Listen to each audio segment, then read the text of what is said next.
Welcome back, everyone, to another episode of the Irish Breakdown Podcast, brought to you by our friends over at FanDuel. Happy Monday. Hope everybody had a fun and relaxing weekend. And boy, do we have a show on schedule for you guys today. Originally, this was just supposed to be normal buy, sell, hold Monday, which don't worry, we still have buy, sell, hold. We got the cards all loaded up. We're ready to go start doing some buy, sell, hold. But before we get there, Brian, while we were prepping for the show and we were getting ready to hop in here, you're putting finishing touches on magazine. It's done, baby. It's Boom. done. We're just getting it set. We're getting the publishing platform set now. But yeah, magazine's done, brother. Let's go. Let's go. Very excited for everybody to see that. But while we were getting all of that kind of wrapped up and getting ready for the show, the news broke that Notre Dame and USC announced the continuation of the greatest intersectional, had to make sure I got that right this time, rivalry in college football, set to restart back up in 2030. It's a 4-year deal as of right now. Starting in 2030, running through 2033. And Brian, there's a lot to take away from this one. Yeah, so let's just first dive into the particulars of the release before we start kind of feeding too much into our thoughts on it. But essentially, Trev, I'm pulling up the Notre Dame release now, and Notre Dame will play USC in week 1 of it would be 2030 season, correct? Yes. What that also means, and it has not been announced yet, but it will be, that also means that the Notre Dame-Indiana game is off. That is not Notre Dame's decision. That is more of Indiana's decision. So part of this is the fact that Indiana was backing out of the game that they were scheduled to play with Indiana. So we'll have some thoughts on that here down the road, guys, but not overly surprised by that. Was hoping that Indiana wouldn't punk out, but not overly surprised by that. So 2030, they play in week 1. In 2031, they'll play in week 1. And then in 32 and 33, they will play in weeks 1, 2, or 3. And so, yeah, that's the particulars of this situation, and I'm pissed by it. You know what I mean? I'm really pissed by it, and we'll dive into it. But I just look, this notion that you got to get USC back at any cost is absurd.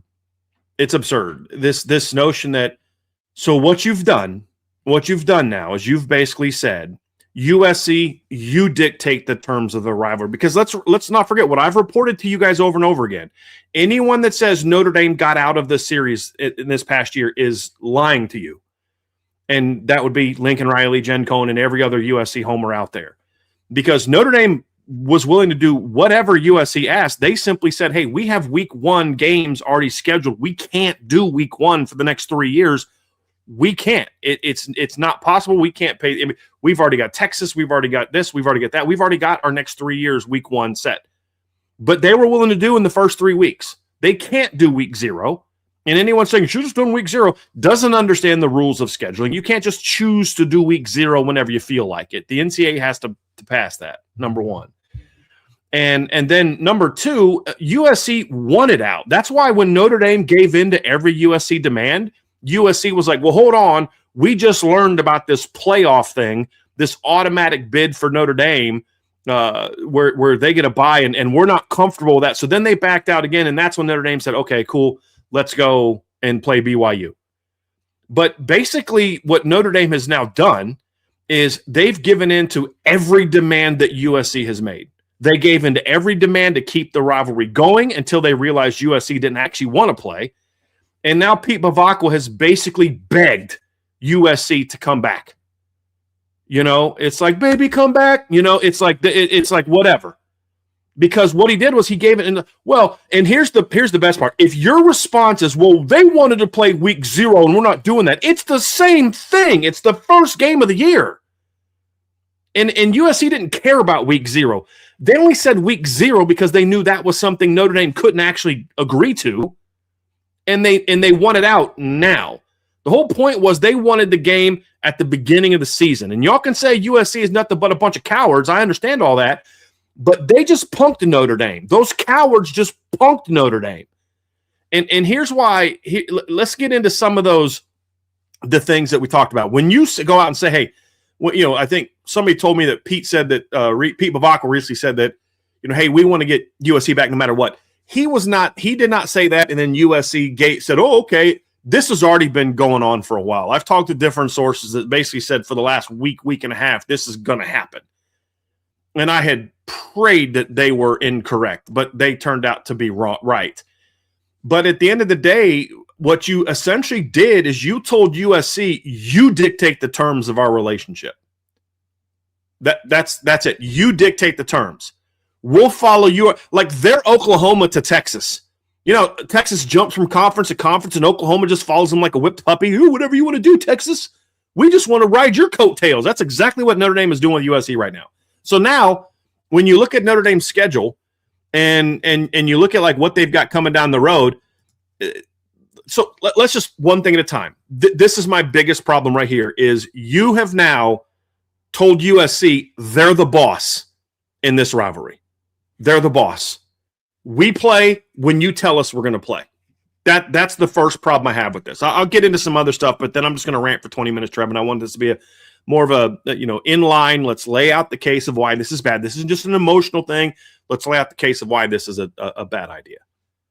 No, I get it. This is a really hot topic of conversation, and it was one that started off this what feels like eternal long offseason in a bad note. Was the end of the Notre Dame USC rivalry, shortly announced after Notre Dame got snubbed from the playoffs and everything unfolded with the ACC. It was a bad December and January for Notre Dame fans, that's for sure, because that's basically the timeline of all of those events that transpired. Definitely not the place to be in if you're Notre Dame, because, Brian, you're 100% correct in the fact that Notre Dame was willing to just bring this back at any and all costs. And that's a situation that Notre Dame can't be in. It's weird that this situation paints the picture that you're riding off the coattails of a program that you've dominated for the better half of 15 years. I think that's a really interesting spot to be in for Notre Dame. So, you know what, man, I'll dive into more of my opinions on this later, but this has not been a good string, big picture of what's been going on in the front offices at Notre Dame. Just isn't, considering the playoff snub, everything that went on with the ACC, and now everything that's now concluded with USC. It's not a good string of events, in my opinion. Let's stick to. I'm going to have a lot to say about that. Let's stick to this thing too. So here's also why I have a problem with this specific thing, because we have, look, man, when somebody tells you who they are, believe them. And so what the playoff committee has done has set a precedent. Hey, Notre Dame, we're not going to reward you at all for playing really good teams in September at all, because we have evidence that Notre Dame last year went out and played a top 10 Miami team on the road, a top 10 Texas A&M team on the road, lost by a combined 4 points, had the ball at the end of each game with a chance to win, couldn't get it done, and then went on the next 10 weeks and dominated. They beat a Big Ten team by 4 touchdowns. They beat an SEC team on the road so badly that it wasn't until the 8th game that they played in their league that the league as a whole outscored them by more than what Notre Dame outscored them by. Think about that. Arkansas did not surpass. Actually, was it the 7th or 8th game? Was it the Texas game, or was it the Missouri? Yeah. But point is, it was not until 7th or 8th game of league play that the league outscored Arkansas by more than what Notre Dame outscored Arkansas by in one game. They beat 3 ranked teams down the stretch. 1 by 10, 1 by 39, 1 by 22 in a game where that team scored on the final play of the game. Beat every single team by double digits. Average margin of victory was something like 30 points, about 30 points a game. Dominated. Hottest team in college football. Dynamic running back. Red hot defense. And what happened, Trev? On a weekend where they didn't play, and a weekend where a team in front of them got beat by 3 touchdowns, Notre Dame gets dropped out. And what did the committee say? We went all the way back to week 1 and rewatched that game. So now what has Notre Dame done? They have basically said, we've learned 0 lessons by this because USC owns us so much that we're going to cave and we're going to put the football team in the exact same situation in 2030 that they were put in this past year. Because what has Notre Dame got in 2030? Week 1, August 31st, at USC. I don't know what they're going to do in week 2. Week 3, at Alabama. Now, right now, maybe Alabama would be a little easier to beat, but are we really going to just assume that that's the case? And I'd like to remind you that as much as we like to clown Alabama, it's not like they're Arkansas. They did beat Georgia each of the last 2 years in the regular season. Going to Tuscaloosa is not an easy thing. So let's say Notre Dame drops those 2 games. Does it matter if they beat Clemson and Florida State and Louisville the rest of the way? Nope. Committee's already said that. Doesn't matter. And so what you've done is you've now done this to your football team and said, hey, basically we're going to let USC dictate the terms. So like Florida's willing to play Notre Dame in November, but USC isn't. Is that what we're to believe? You know, so then you're going to play in week 1, 2, or 3. You're going to play USC in 2032. So either right before they play Florida on the road or right after they play Florida on the road, they're going to have to play USC on the road. You also play Miami on the road that year. So basically, you've said to your football team, hey, sorry, guys, we're going to put you in the same exact bad situation we put you in last year because, USC, owns me, essentially. I'm going to do whatever USC tells me. I'm going to cave into every demand that USC makes. That's essentially, how am I wrong? How am I wrong, Trev? Because we've just seen the committee say to Notre Dame, we don't care what happens in September. If you lose those 2 games, it doesn't matter how bad you destroy every team you play the rest of the way, including 3 ranked teams, you're still going to be out. And we're going to go back to week 1. We're not going to reevaluate Alabama's week 1 game where they lost to a 5-7 ACC team, right? Because why? This whole conference, join a conference. Pete Bavach was the only person doing anything to make Notre Dame be in a situation where they might have to join a conference. He's the only one doing that because those teams can get away with bad Septembers. Why? They're in a conference. Yeah, but look what they did in conference play. Now, despite the fact Notre Dame played just as many Power 4 teams as everybody else last year, the fact that they're not all from one conference supposedly means something. Now, Notre Dame could go out there and handle business. That's not the point. They could beat USC on the road, and they could beat Alabama on the road. Who knows how good they're going to be then? It's the principle of once again, you're putting your football team in a situation where they're going to get, there you go. And I don't, if you're in here and you're some Big Ten person and you want to scream some ignorant stuff like, oh, if you just joined the Big Ten, why? Why should they join the Big Ten? And this is stupid. You're gone. I'm not going to put up with that stupidity today. This is my whole point. Pete Bavach was doing things that are putting Notre Dame in a situation where this might have to happen. Now, maybe if they go to a 2014 playoff, and maybe if this happens, and maybe if that happens, then there's no need for it. But you're the one putting them in this situation because you're allowing a team like USC to determine, to dictate to you what this rivalry is going to be.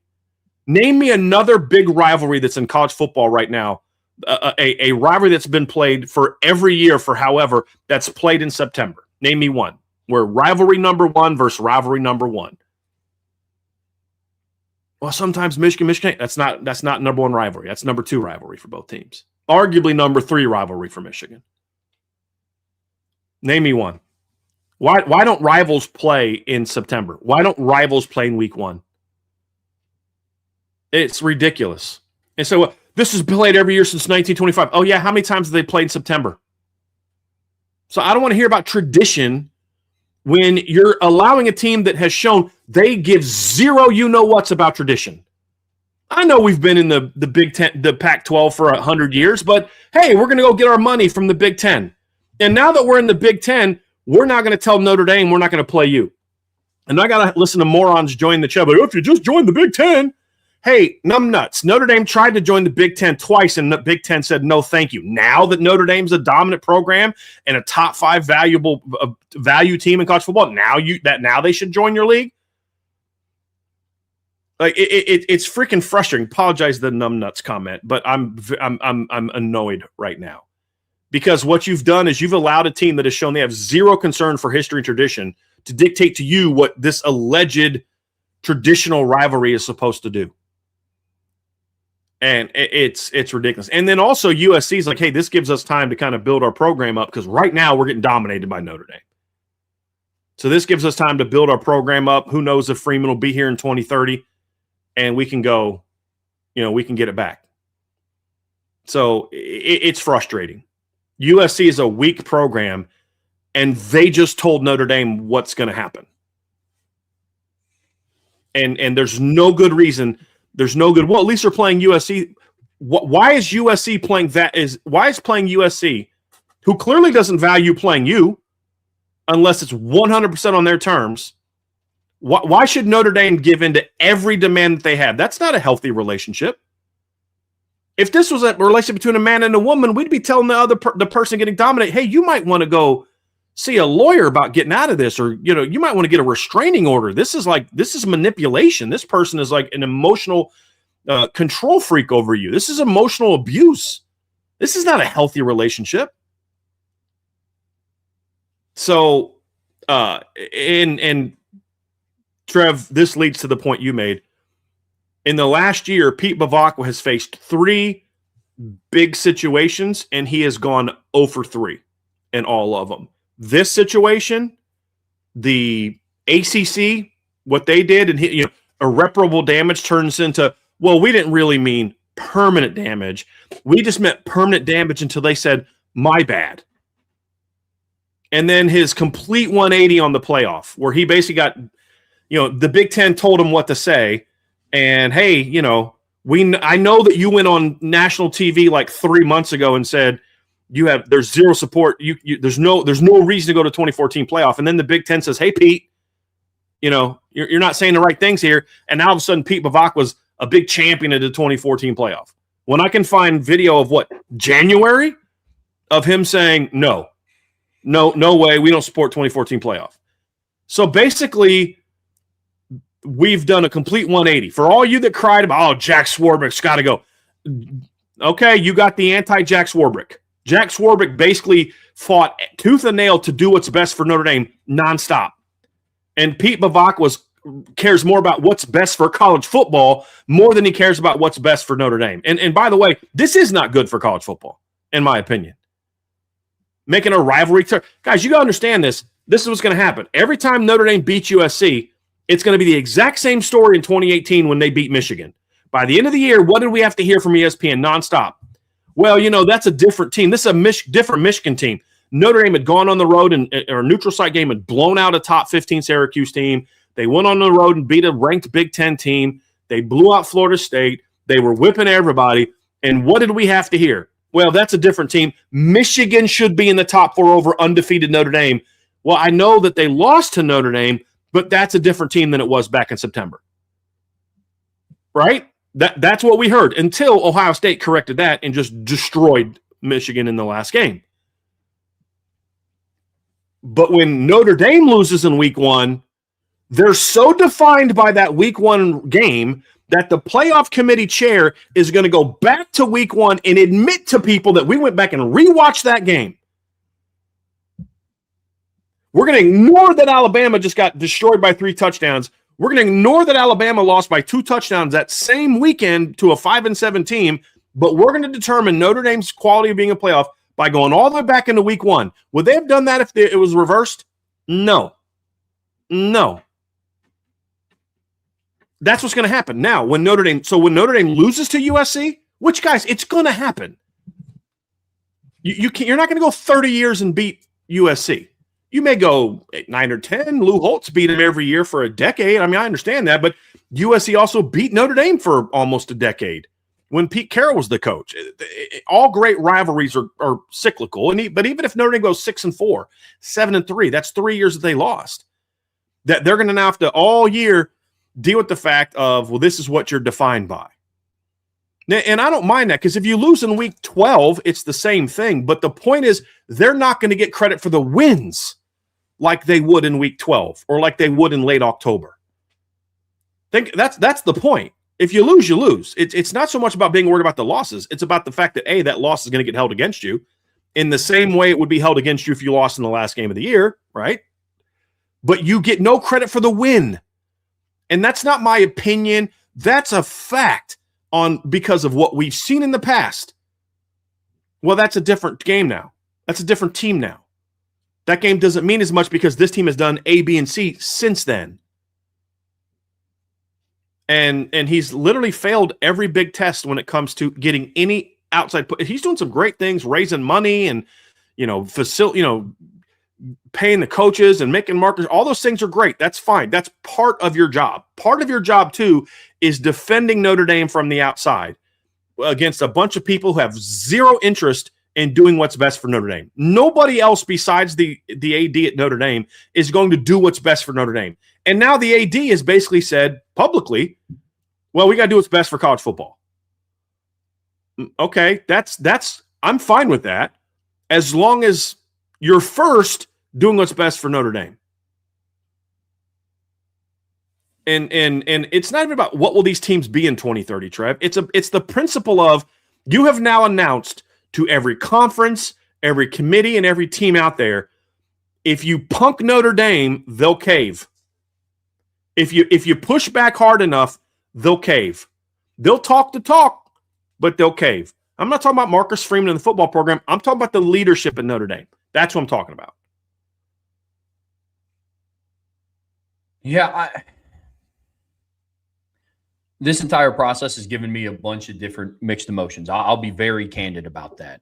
This is something that I'm going to need to let digest for the next couple of days. Big picture, I'll kind of work back to front. Big picture, I think that Notre Dame has gone 0-3 in those big tests, with USC kind of being the culmination with this coming back when it was. Now, I can't we have physical evidence of what the committee did in 2025. I don't know if that's going to continue. Odds are probably, most likely. I have no idea what that's going to mean in 2030 when this rivalry comes back. The thing that I don't like, and the thing that makes me the most mad about this USC deal coming back the way that it was, is what's happening in 2032 and 2033. I'm not shocked. I had made the concessions in my mind that when this rivalry came back, it was going to be early in the season. And I think USC was just waiting for their opportunity for Indiana to back out. Same conference, same whatever. And they were waiting for their opportunity to be like, hey, Notre Dame, you guys need a game in week 1 now that IU is going to back out. We've been looking to bring this back. You guys play them in 2030. I think it was very intentional that was the year that was thrown out there initially of like, yeah, we'll restart talks in 2030. Ideally, this series will come back in 2030. I also don't like that it's kind of just being referred to as this series, like it's not one of the greatest rivalries in college football. It's just another game that, like the series with Georgia Tech or Pitt. Like USC is a different beast. Notre Dame USC is a different beast than Notre Dame Pitt or Notre Dame Georgia Tech. Is what it is. Different conversation for a different day. I thought that was very intentional. What bothers me the most is what transpires in 2032 and 2033, because that was their opportunity to say, okay, we'll give you the IU leaves the schedule. We can stay in conference, and then you guys just slide in and replace Indiana. Fine, you guys get what you want. But on the flip side of the coin is, where's the deal that works out for Notre Dame? Yeah. What part of this works out for Notre Dame outside of USC gracing the Irish with their presence on their schedule? Mm-hmm. Because obviously, you take away what happened in week 1 and week 2. Notre Dame doesn't get credit for beating USC because they haven't been good. That's the point. It's not like they're getting this miraculous boost. We think back to years of like 2012 and 2018 and 2024, when Notre Dame ended their season in Los Angeles and got the win. And then we talk about how that win propelled them to the college football playoff. Maybe if it's something like this year where they actually live up to their preseason expectations, like they're now allegedly one of these favorites to win the national title on FanDuel for reasons that I just don't understand. Maybe if they actually live up to those expectations, I would understand the benefit of playing them whenever, wherever, yada, yada, yada. But they haven't. You beat a 7-5 team. Like, that just doesn't matter. I mean, even in the year in 23, when they started out the year undefeated, there were clear chinks in the armor. And then they went on and lost, 5 of their last 6 games after they played Notre Dame. What bothers me the most is what goes on in 2032 and 2033, because that was the opportunity for Notre Dame to say, okay, USC, you guys got yours. We're playing you in week 1. We're playing you early in the season, yada, yada, yada. Now 2032 and 2033 is wide open. Let's move this back to what we normally do when we play in October and November. And I think it's also not a coincidence that in the graphic that USC put out when they announced this game coming back, that in 2032 and 2033, they said weeks 1, 2, or 3, and Notre Dame just announced the years. Yep. Because I think to a degree they knew. Yep. They knew what this was. And I think that's the most frustrating piece. Yep.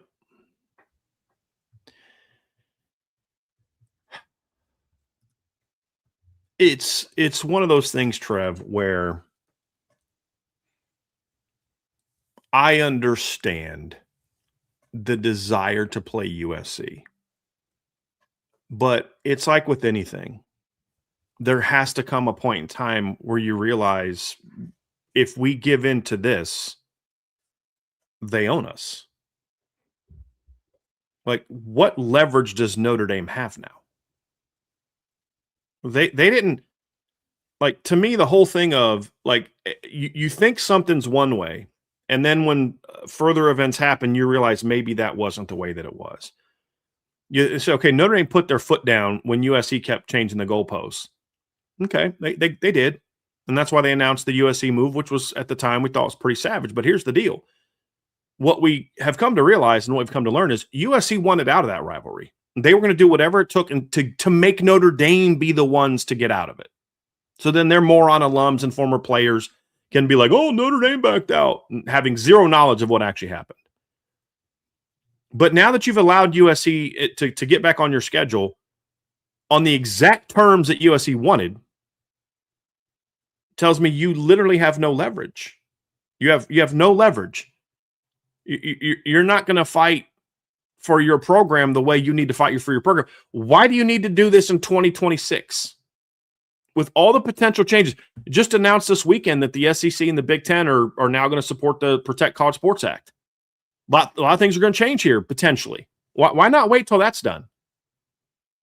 Why not wait for that to kind of go through and see if it can get voted on? And if it doesn't get voted on, then we can recalibrate. Why not wait to see whether the playoff is going to remain at 12, go to 16, or go to 2020, or go to 24? Because if it goes to 24, then now you have some leverage. Hey, man, why are you not willing to play us later in the year now? I don't want to hear we're in a conference. So what? So look, Georgia's going to a 9 game conference schedule, right? South Carolina is, Clemson is, Florida State is, Florida is, Kentucky is, Louisville is, right? Are they backing out of their rivalry at the end of the year? No. They're telling their conferences, this rivalry means something to us. We play at the last game of the year every year. Work around it. The Big Ten doesn't know what its schedule is going to be in 2030. You know who does? Notre Dame and USC. If they were still playing, hey, listen, every odd year or every even year, we're at last game of the year, Saturday after Thanksgiving.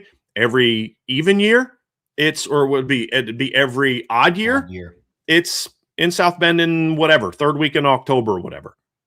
That's easy. Hey, work around it, Big Ten, which would be no problem, would be super easy to do. But again, because guys, it's not about them being in a league. They've even said that. The first thing they talked about when they started talking about backing out was what? In the modern age of what the college football playoff looks like, you got to rethink the non-conference schedule. That's what it's about. It's about positioning yourself to have the best chance possible to make the playoff. For a team in a conference, that is playing a good team early, and no matter what happens in that game, go handle your business in October, November, because that's all the committee's going to care about when you're in a conference.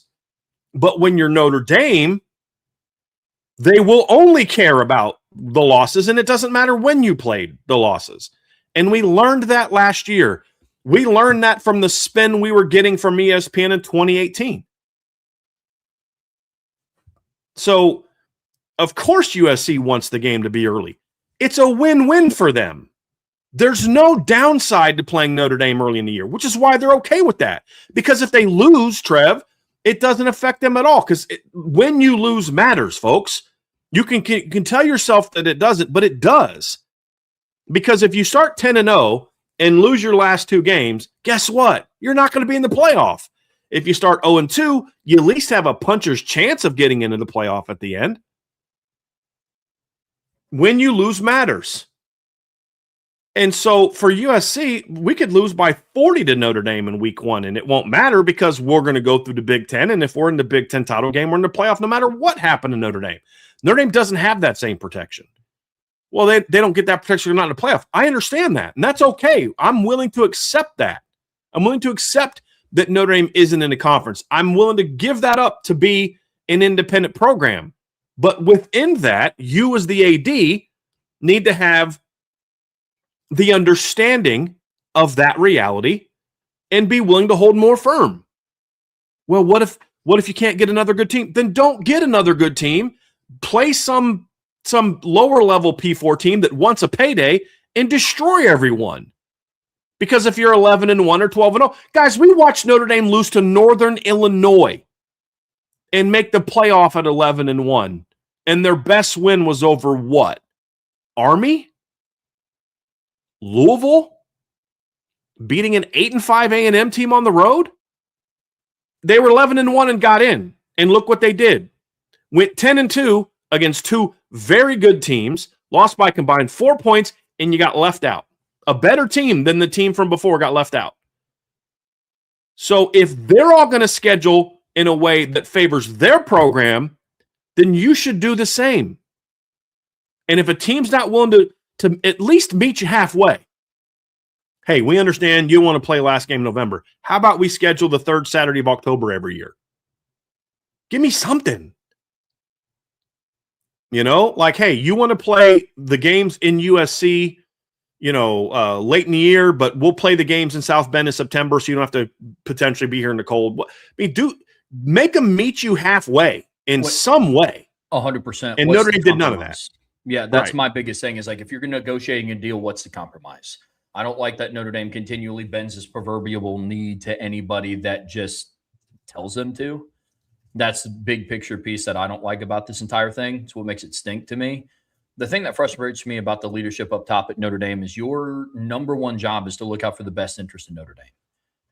And you're not doing that in 2030, 2032, or 2033.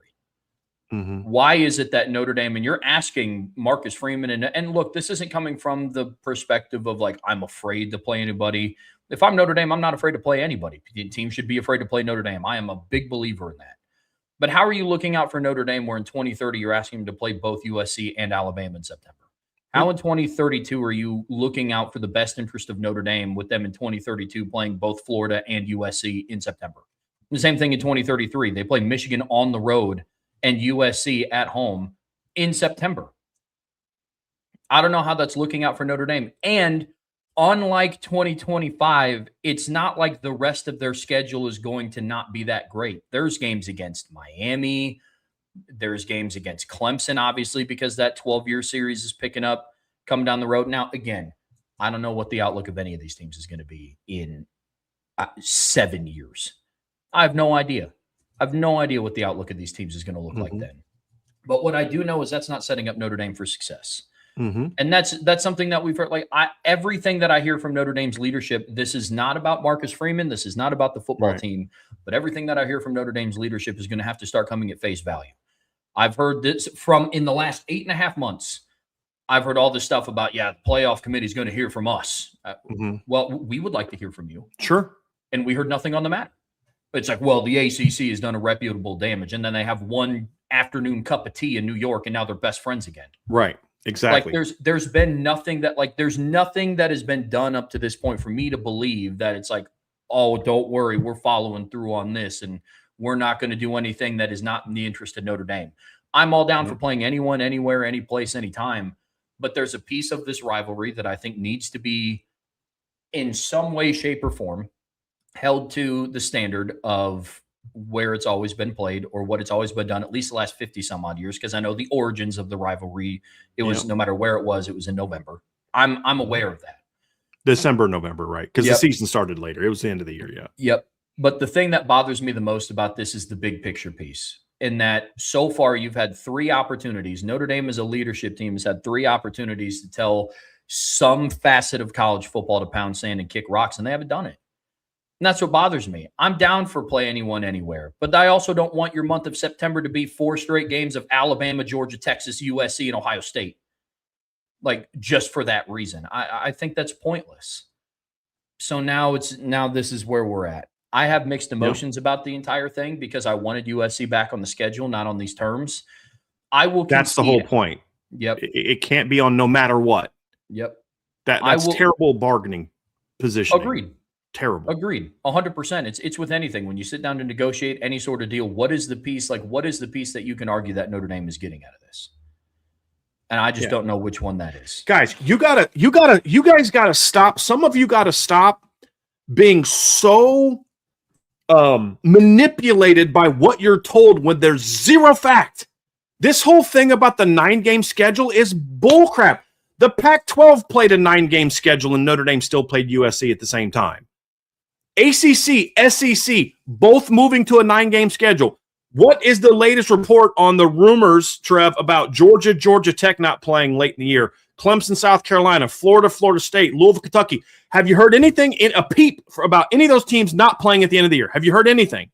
No. USC's doing this not because, they're in a 9-game conference. They're doing it because they know no matter what happens early in the year, if we lose to Notre Dame, it doesn't matter. It doesn't matter. This is what some of you don't understand. I'm not afraid to play USC. If they lose, they lose. You got to get better. The point is, as I've said over and over again, the problem is Notre Dame gets no benefit from beating USC early. We've seen it. We've seen teams get beat early in the year by Notre Dame, and by November, everybody's talking about how, I know Notre Dame beat them in week 1, but that's a different team now.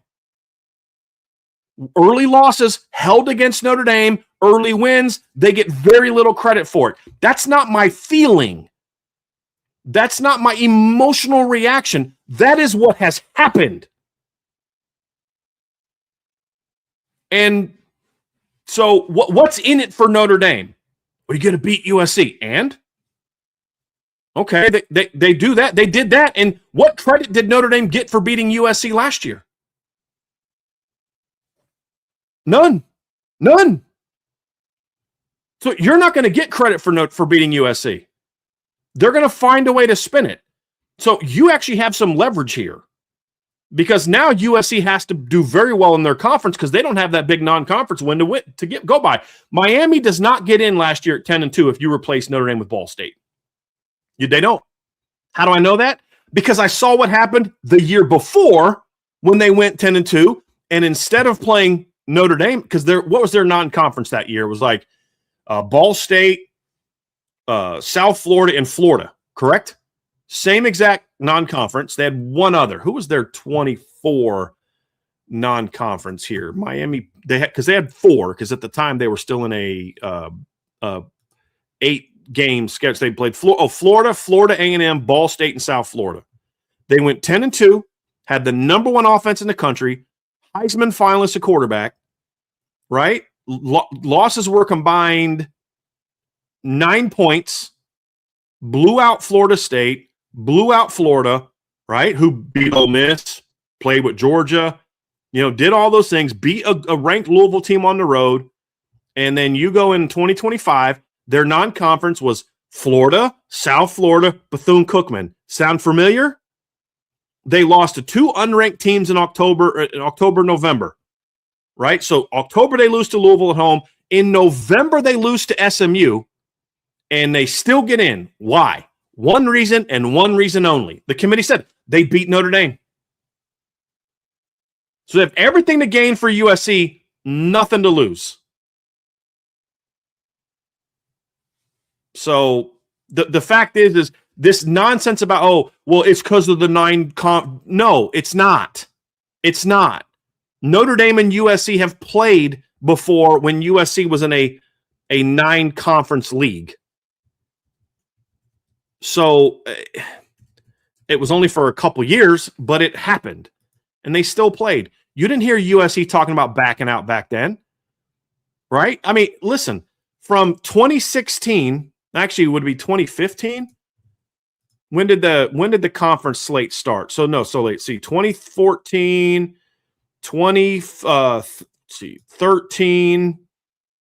2012, 2011. I mean, the Pac-12 played 9 conference games. I'm trying to find when they were at 8. I'm seeing a lot of years where the Pac-12 was playing 9 conference games. Okay, from 2006 until they joined the Big Ten in what, 24? From 2006 to 2024, USC was in a league that played 9 conference games. 9. Did you ever hear USC talk about backing out of the rivalry until Lincoln Riley and Jen Cohen showed up? No. Well, they were in a 9-conference league. They got to back out of the rivalry. No, they don't. How do I know that? Not my feeling, not my emotion, not my, perfect world. I'm a bit. No, I know that because I watched it happen for almost 20 years. I watched USC in a 9-team league never talk about backing out of the Notre Dame rivalry and never talk about moving it up to week 1. Did you guys ever hear that before Lincoln Riley and Jen Cohen showed up? And that was back for most of that time, Trevor. How many teams made the championship game? 2. You had to finish in the top 2 in order to play for a championship. But now, in an era where 12 teams can get into the playoff, now all of a sudden it's impossible for USC to play a good team in the non-conference in a 9-conference schedule. Guys, USC went from a 9-conference schedule to a 9-conference schedule league. What changed? What changed? So don't give me it's because they have to play 9 conference games, because USC had to play 9 conference games for forever. Since Trev was 9 years old. How old are you now, Trev? 29? Yeah. For 20 years, USC has been playing in a 9-conference league, except for the COVID year. So I'm struggling to understand why all of a sudden being in a 9-conference league is somehow a problem. In an era where more teams have a chance to play for a championship. Yeah. Could you imagine Pete Carroll doing this? No. Even Clay Helton wouldn't do this. But you know what? Notre Dame gave in. Notre Dame let him do it. So why not? Why not? What? I'm not even mad at USC for wanting this. It's what's best for them. I'm mad that Notre Dame gave into it. And just like we saw it happen with the ACC, just like we saw it when, basically Pete Bavacqua comes out against the 2014 playoff, like in 2026. And then once the Big Ten starts talking about, 24, Pete Bavacqua, gets his marching orders, goes right to a different, right into, we're all about 2014 playoff. I mean, of all the people testifying before Congress, who's the person that was advocating for a super league? The freaking Notre Dame AD. So, yeah. I'll be very curious to see what happens at the end of this 4-year deal, or what happens when it's in the middle of it and then they start renegotiating. Maybe that's getting the cart too far in front of the horse. Yeah. But I'll be very interested to see what happens, because that's the one thing that I keep coming back to is if USC got their way, why not expand it past 4 years? Right. That's interesting. Not saying that I'm holding out for maybe it goes back to normal in 2034. Sure. But that's another thing that I'm curious to see what happens. If USC got their way, why would they not make the push? Maybe that's, I don't know. Maybe that's what Notre Dame is hanging their hat on, of it's only 4 years. I got nothing, man. Yeah. I don't know what the benefit is for Notre Dame. Yep. There is no benefit to Notre Dame. You get to play a game against your quote-unquote rival in a time of the year where by the end of the year, nobody cares. Nobody remembers what happens. No one's going to care. How does that mean anything? No one's going to care. No one's going to care if Notre Dame beats USC in week 1. Who's going to care? On what planet do any of you think that the committee's going to be like, well, they got that great win in week 1 over USC? It's not going to matter. So again, USC asked to get out of the rivalry. Notre Dame didn't end the rivalry. So Notre Dame shouldn't have been the ones crawling back to get it back. Simple as that. You left me. I shouldn't have to beg you to come back. You want to come back? Some things are going to be different. Some things are going to be different. But yeah. Brian, it is time for the buy, sell, hold here today. Since it is Monday on the Irish Breakdown podcast, brought to you by our friends over at FanDuel. Just got done talking about all of the Notre Dame USC news that just unfolded a little bit before the show started today, but we're taking home the rest of today's show with a buy, sell, hold. Cards are already in and loaded, ready to go. Buy, sell, hold is something we'd like to do for our premium message board subscribers at boards@irishbreakdown.com. You see it scrolling down there at the bottom of the screen. Basically, the premise, a thread goes up on the boards over the weekend. You guys put in submissions, and then after some discussion, Brian and I will either buy it, sell it, or hold it. Now, this is not like a traditional Friday free-for-all mailbag where if you just put your submission in the chat, we'll be able to get to it because we have 47 awesome cards already loaded up and ready to go. But if you are a premium message board subscriber and you weren't able to get your question in on time, you can always go in and throw in a super chat, and we'll try to get to that at the end of the show as well. We will get to that at the end of the show. But Brian, I'm ready to dive into this buy, sell, hold today, man. I figured before we do that, Trev, I do want to just remind people of something. So the magazine is done. We finished it last night. I had some fun with the board members. I wrote a post that said, writing my last article. Boom. And some people flipped out. But it was last article that we wrote was for the magazine was about Coach Holtz. And that'll be the final article in the magazine. So I just want to give a small little taste. Just to remember, this is not for sale.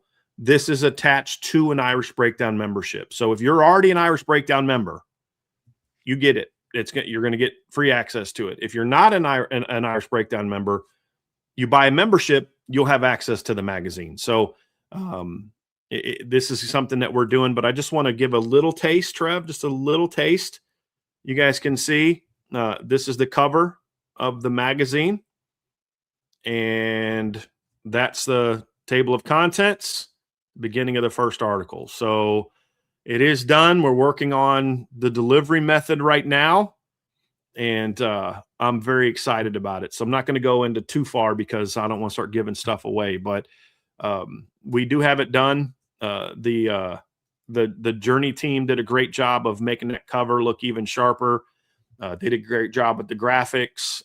Want to thank them for it. Trevor and Vince did a ton of great work. Trevor wrote a bunch for it. Vince did. Vince literally read every single word that was on the magazine. Even last night, Trev, he found a graphic that had a one stat backwards. So we're really excited about it. Ended up being, what was it, Trev? 104 pages, I think. Sir. 104 pages. There's not any real advertising. There's a page in there that's the IB podcast advertisement, and then our partners at Believe put just a little advertisement for free advertisement. I mean, it's not even an advertisement, just a graphic that talks about their shows. So we're excited about it. It's got some big picture features that we wrote about, about players and coaches and revenge tour and home dominance. Then we have position previews. Trevor wrote an overall preview of each position group. Then I wrote an analysis piece, and then we have kind of like a section that has like breakout players, biggest question, bold prediction, X factor, grades of each position group.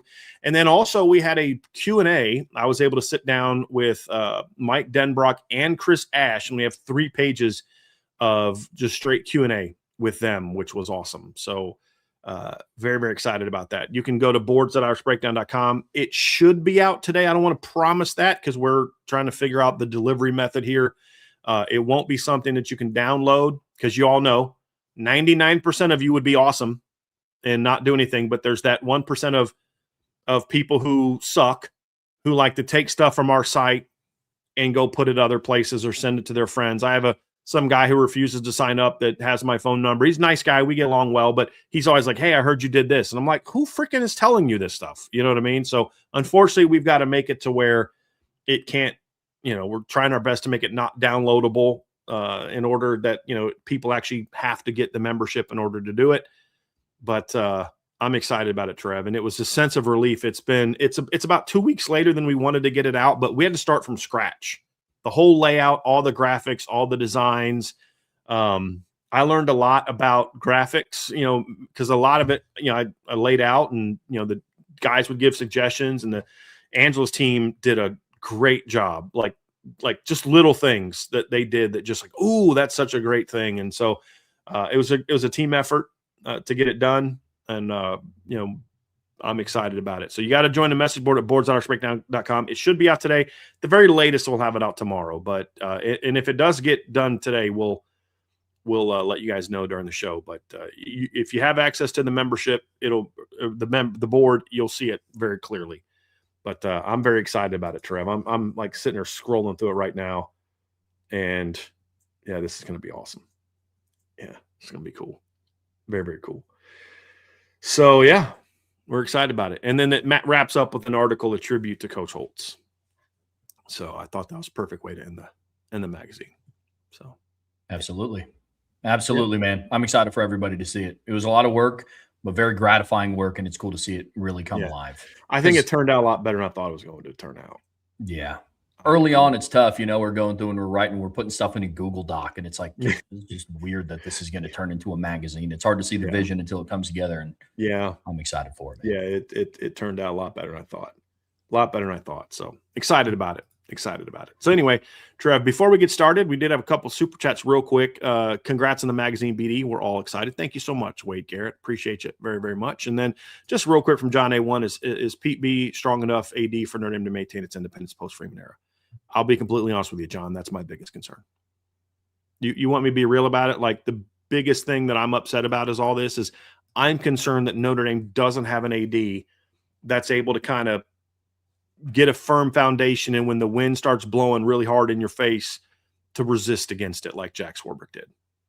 And that's a big concern that I have, because you just sent a message to everyone. Hey, if you really want Notre Dame in your league, bully them, because they finally have an AD that can be bullied. So, and then just another quick super chat. Any clue if they're doing a loop patch? Thank you for the super chat, Chief. Don't know. I don't know. I haven't seen anything released. When they did the SoFi stuff, there was nothing like that. So, I wouldn't expect them to have something like that out in that same thing. They would want to release their own thing. So, yeah, just wanted to kind of get that out. But anyway, Trev, it's time for our Buy So Hold. Well, let's dive into it. Salty puts up the chat thread on the message board, so he kind of gets first dibs here of what we got going on. So, Buy So Hold from Salty Virginia Peanuts. With an offense anchored by C.J. Carr at quarterback, Aeneas Williams at running back, and assume full health, Jaden Greathouse at wide receiver, Marcus Freeman will have his first undefeated September and face Miami in November in a battle of the unbeatens.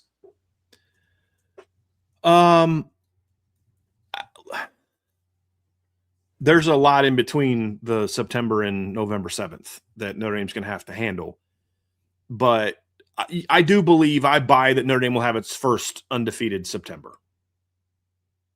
Now, can they go on the road and beat BYU? That's going to be a big test. Can they be locked in against Navy before the Miami game? Like, those are all things we need to see. And as much as I think Notre Dame will dominate those games, we still need to, I still have a little bit of the NIU game still in the back of my mind.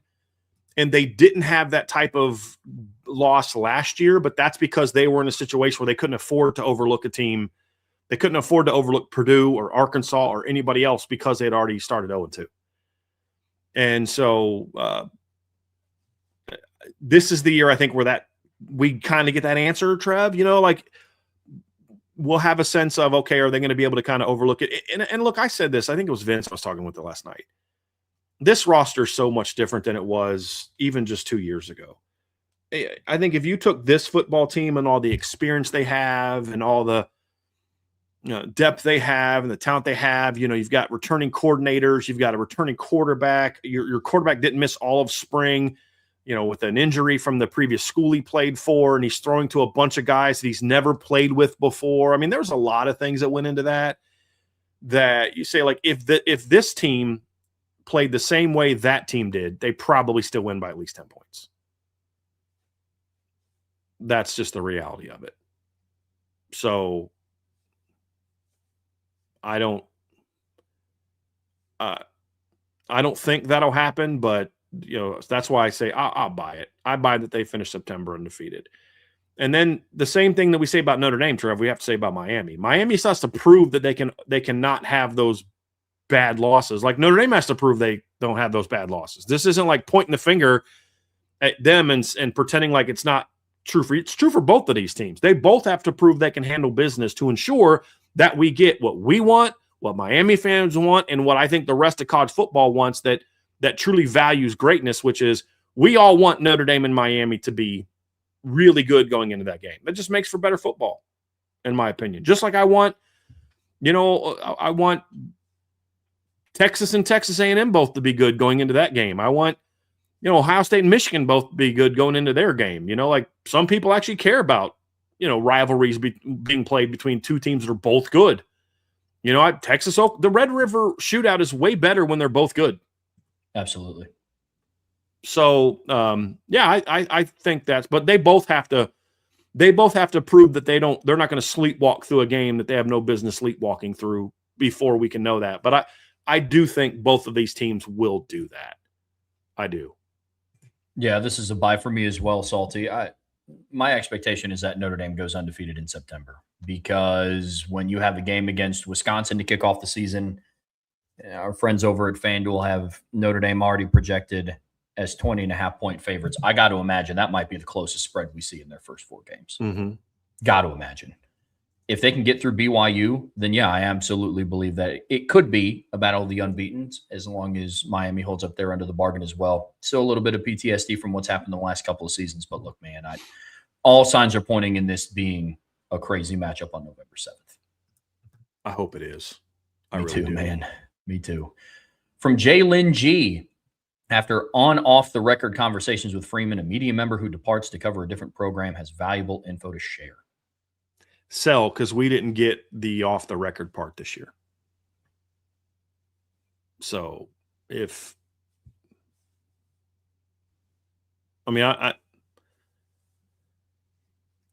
sell.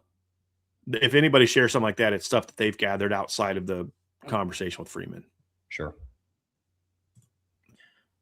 From Crying Belly, buy, sell, hold. The 2026 Irish offense will average 30 passes a game after averaging between 26 and 28 passes in each of Coach Freeman's first 4 seasons. I'll buy that.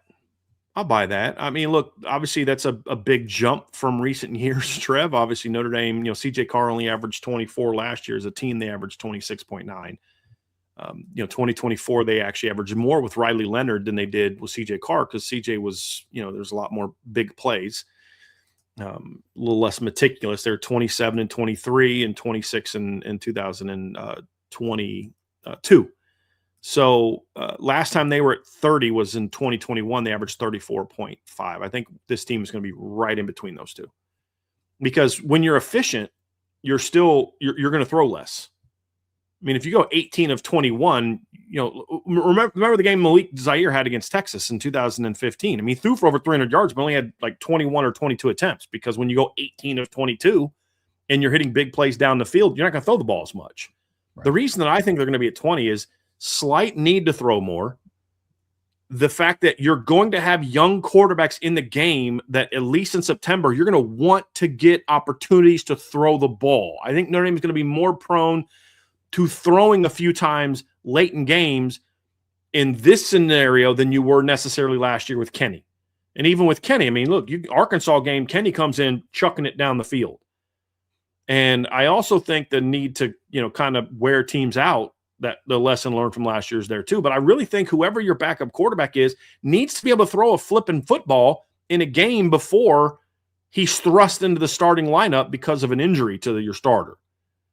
I think the other thing too is when you talk about building around the specific traits of the team, your running backs are going to be good catching the football. And I don't think you're going to be as explosive as you were last year because you don't have Love and Price. So instead of 3 play drives that go for 75 yards, it might need 5.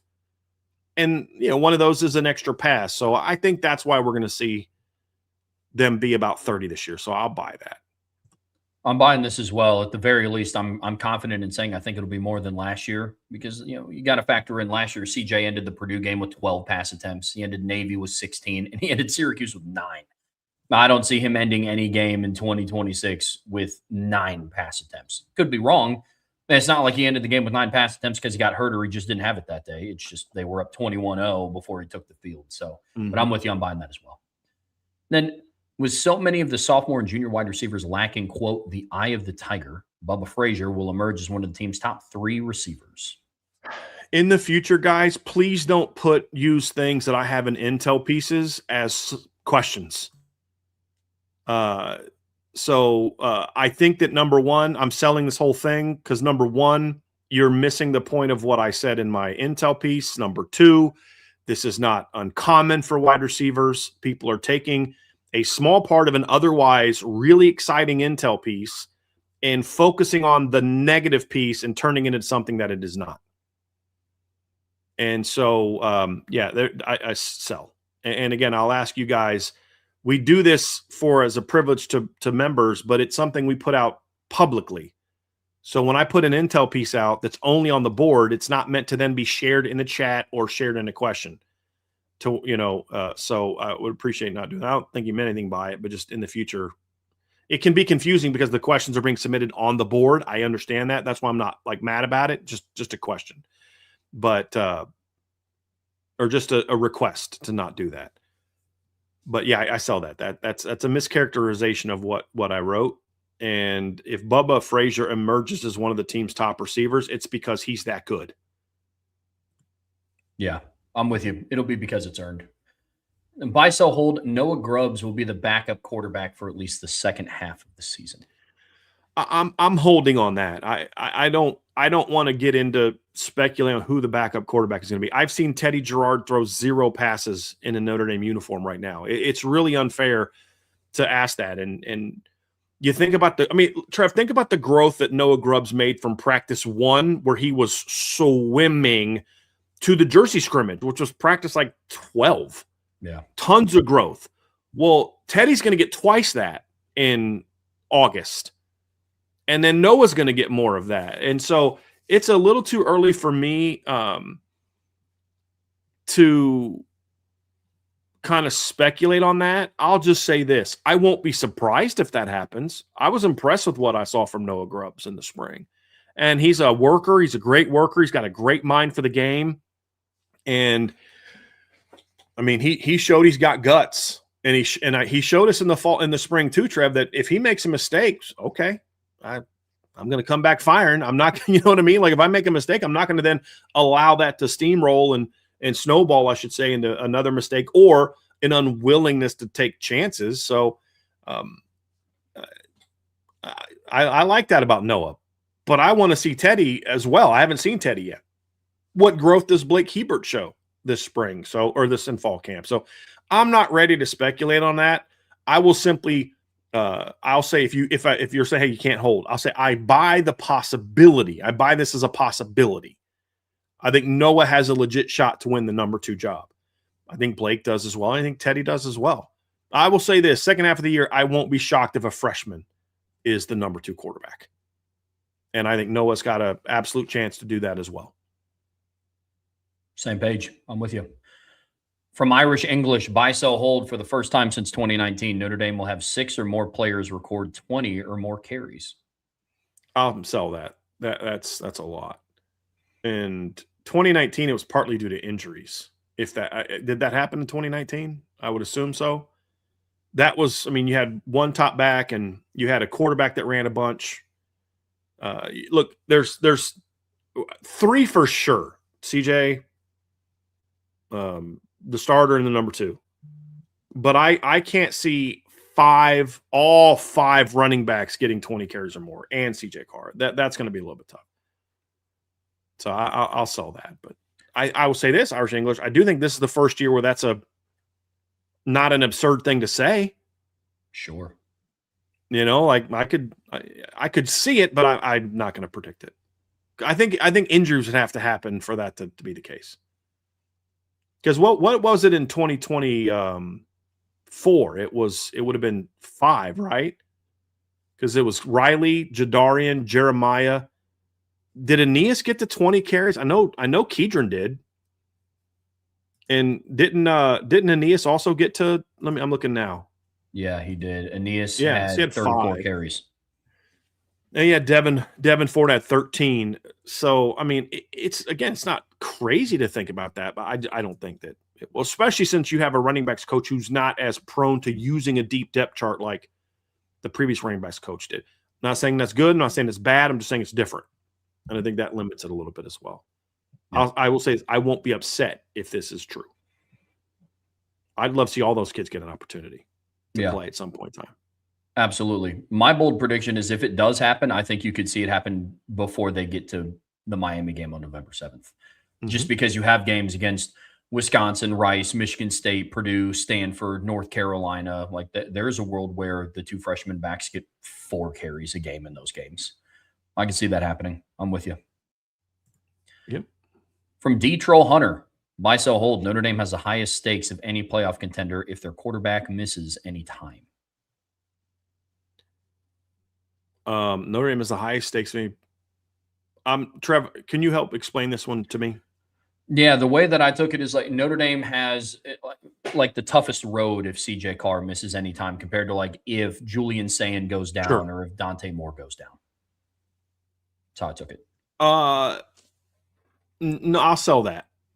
If you were to say top 5 teams, I might jump on board with that because the top 5, you're talking about Ohio State has to go to Tavion St. Clair. It's a better situation. Not just as you could argue that he's more talented than the other guys, and I wouldn't push back on that. But even if you say, okay, Teddy Gerard and Noah Grubbs are equally talented as Tavion St. Clair, let's just say you're going to grant that premise for argument's sake. He's still a year in the system where they're in year 1. That alone makes it better. Right. I think he's also a little bit more mobile. He's not like a runner. He's a thrower, but he's more mobile than those guys are, which helps as well.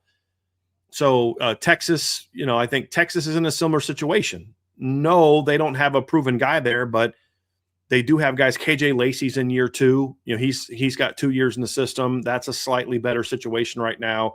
Oregon's got Dylan Raiola. They can go to. But I think you start getting to like Miami.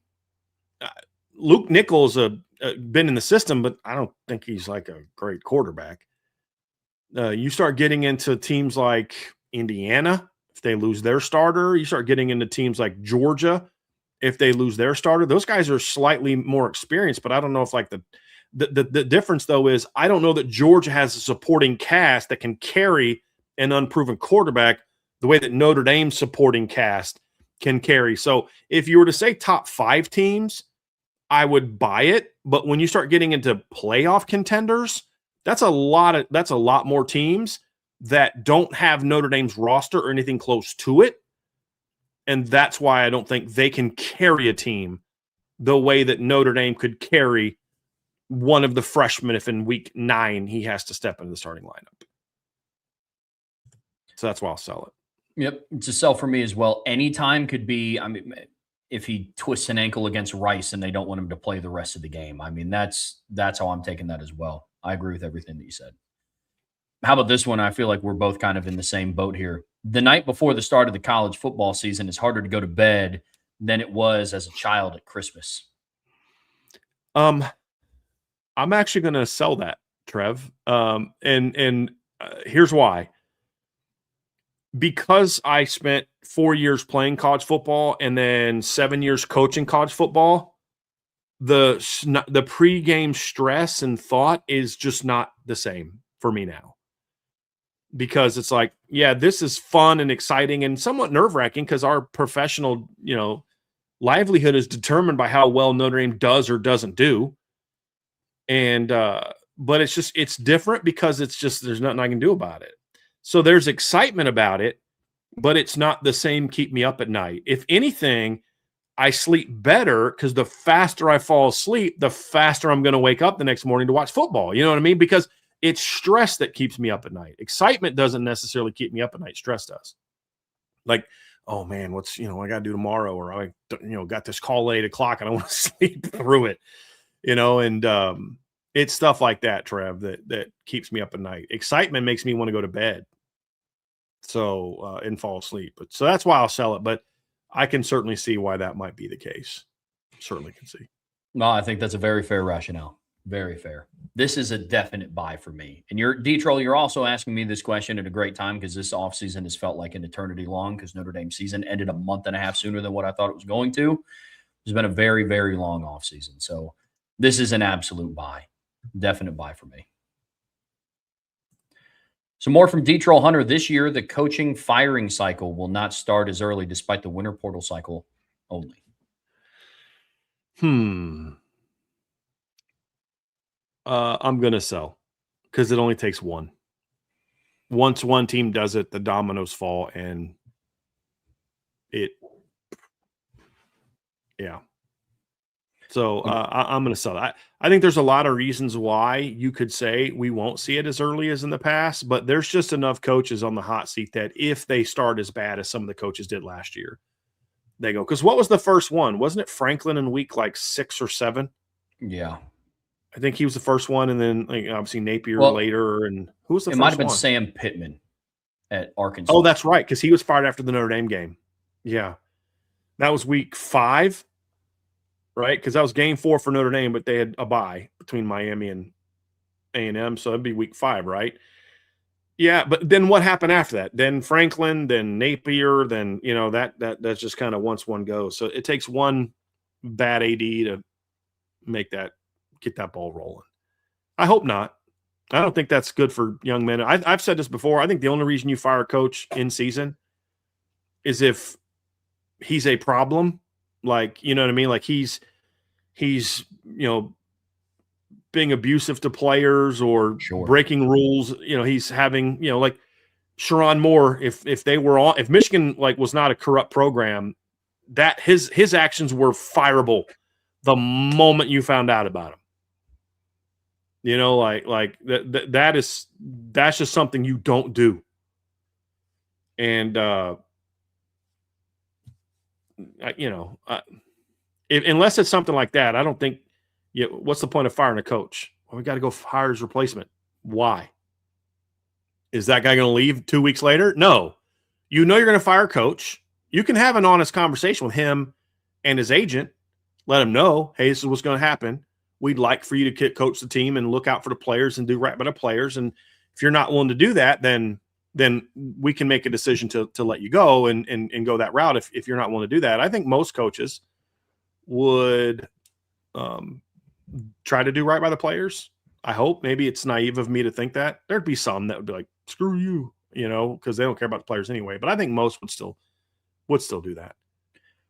This is actually going to be a hold for me until I know what happens with the Protect College Sports Act, because there's a rule in there called, like people are coining it the Kiffin rule, that you can't communicate with other coaches until. So I think that might put a halt on coaches being fired early if they can't just immediately go out and start trying to find the replacement.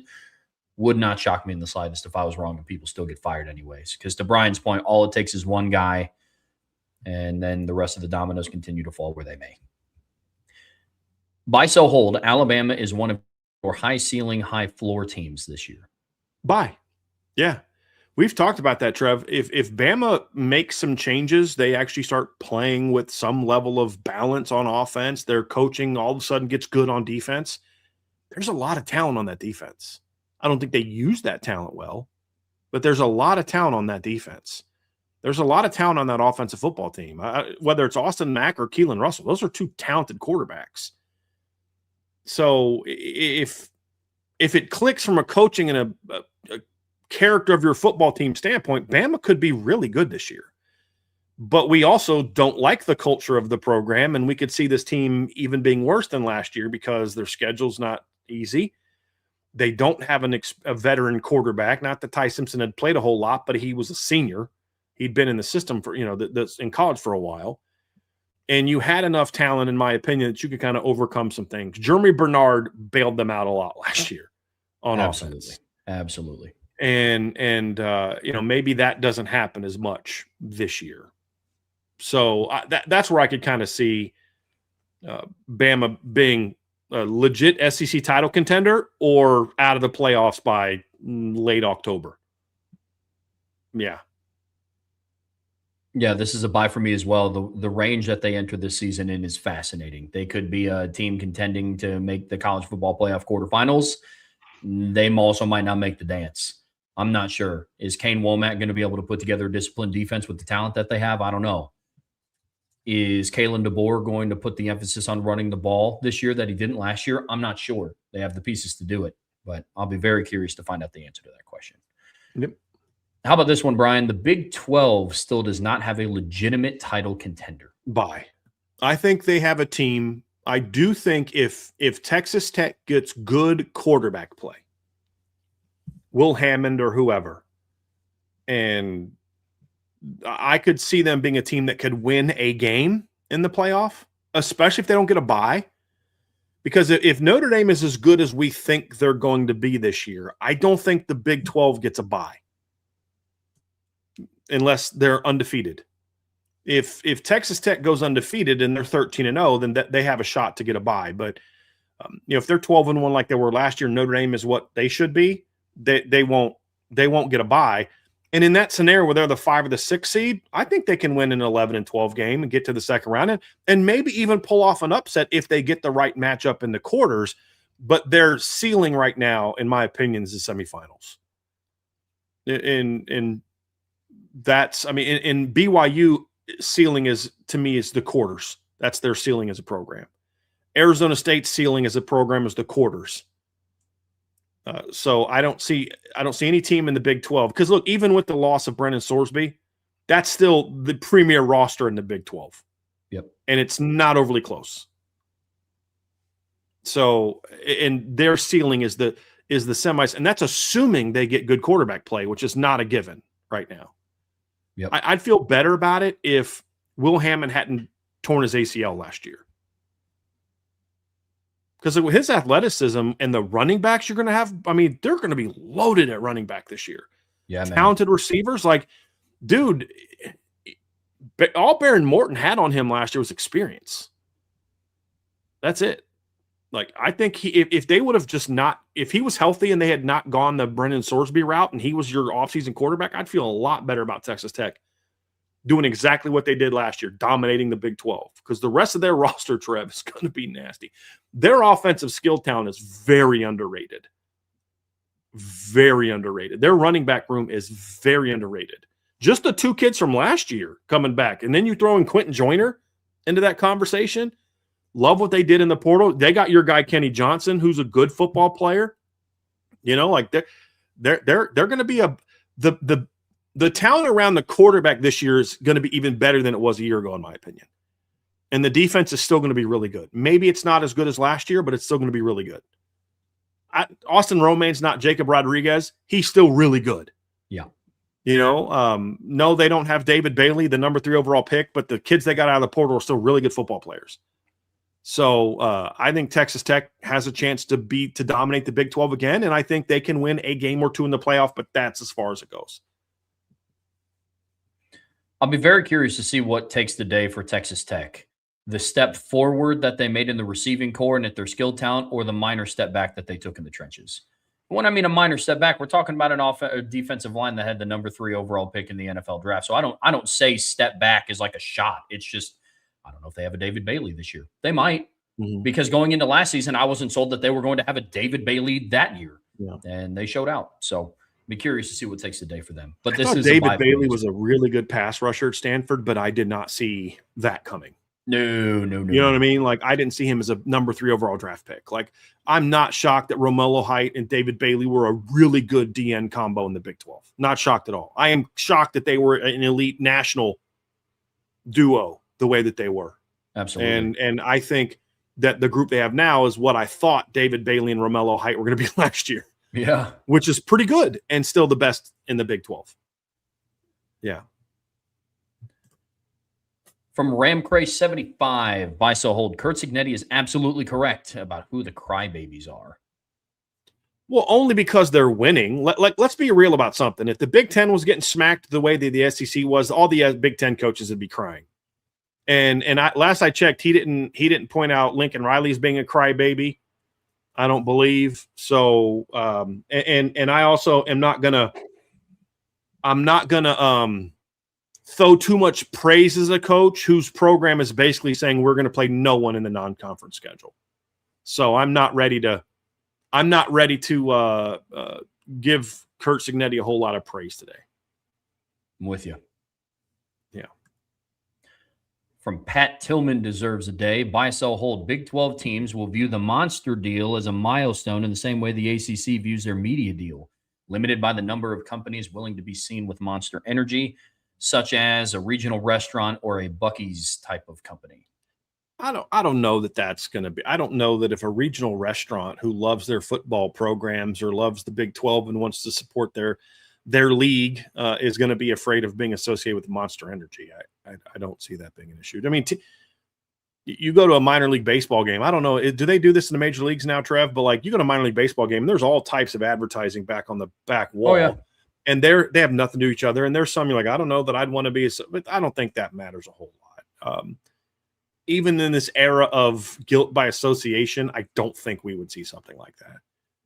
So I don't know if that would be something that I would be limiting, in my opinion. I think the only thing that would be limiting is not being seen by Monster Energy. It's, hey, we're not going to give you more money than you got from Monster Energy if we're not going to be promoted even more than Monster Energy. And I think that's where I think it could be a little bit limiting. Is I don't know the language of the contract. I'm saying, like, if Monster Energy's deal was like, hey, we always have to be the number one, brand that you promote in all of your stuff.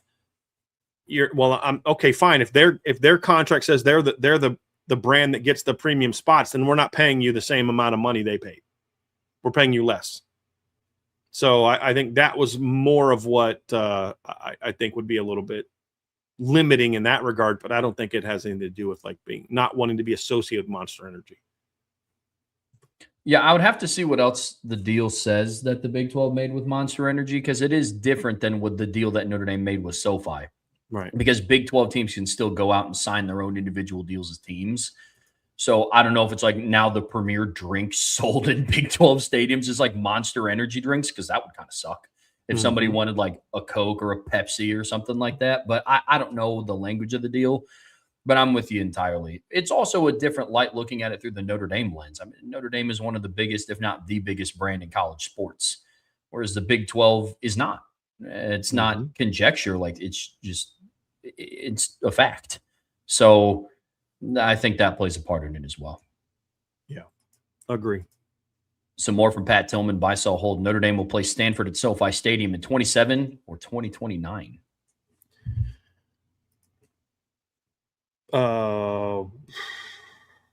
Buy, it's a possibility. I don't know. That's the one in LA, right? You said? Yeah. So, and then that would be what year is this? 20? Yeah, that would be the game out in Stanford. Maybe. If I'm Stanford, I'm not giving up a home game to play Notre Dame in LA. I wouldn't if I was them. Yeah. But sure. Yeah. Sure. Maybe if they wanted to do it for like a Shamrock Series type of thing. Like for a game? Yeah. Not two games. I mean, Notre Dame wants to pay me a little penny, sure. But yeah. Agreed. Especially because, I mean, Stanford went 4-2 last year at home. Like, they still lost in dominant fashion to Notre Dame on their home turf. But like, I wouldn't give up a home game if I were Stanford, especially if they start to have a turnaround. I'm with you. Then buy, sell, hold. While the 5-for-5 rule will create difficult conversations for potential fifth-year returning players, it's no different than what would have been with returning redshirt players. Yeah, buy. You don't have to keep a guy for a fifth year, I don't believe. Not all leagues. I don't think all leagues even guarantee the 4. I think most do now. A lot have changed to that, but I don't think all 4 of them do. But once you get to 4 years, once a kid's graduated, all bets are off.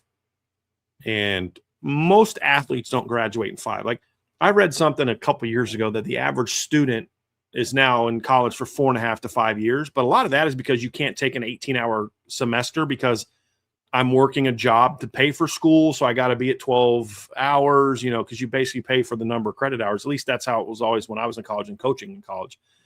The person paying 12 hours doesn't pay the same, or taking 12 hours doesn't pay the same amount as the person taking 18 or whatever.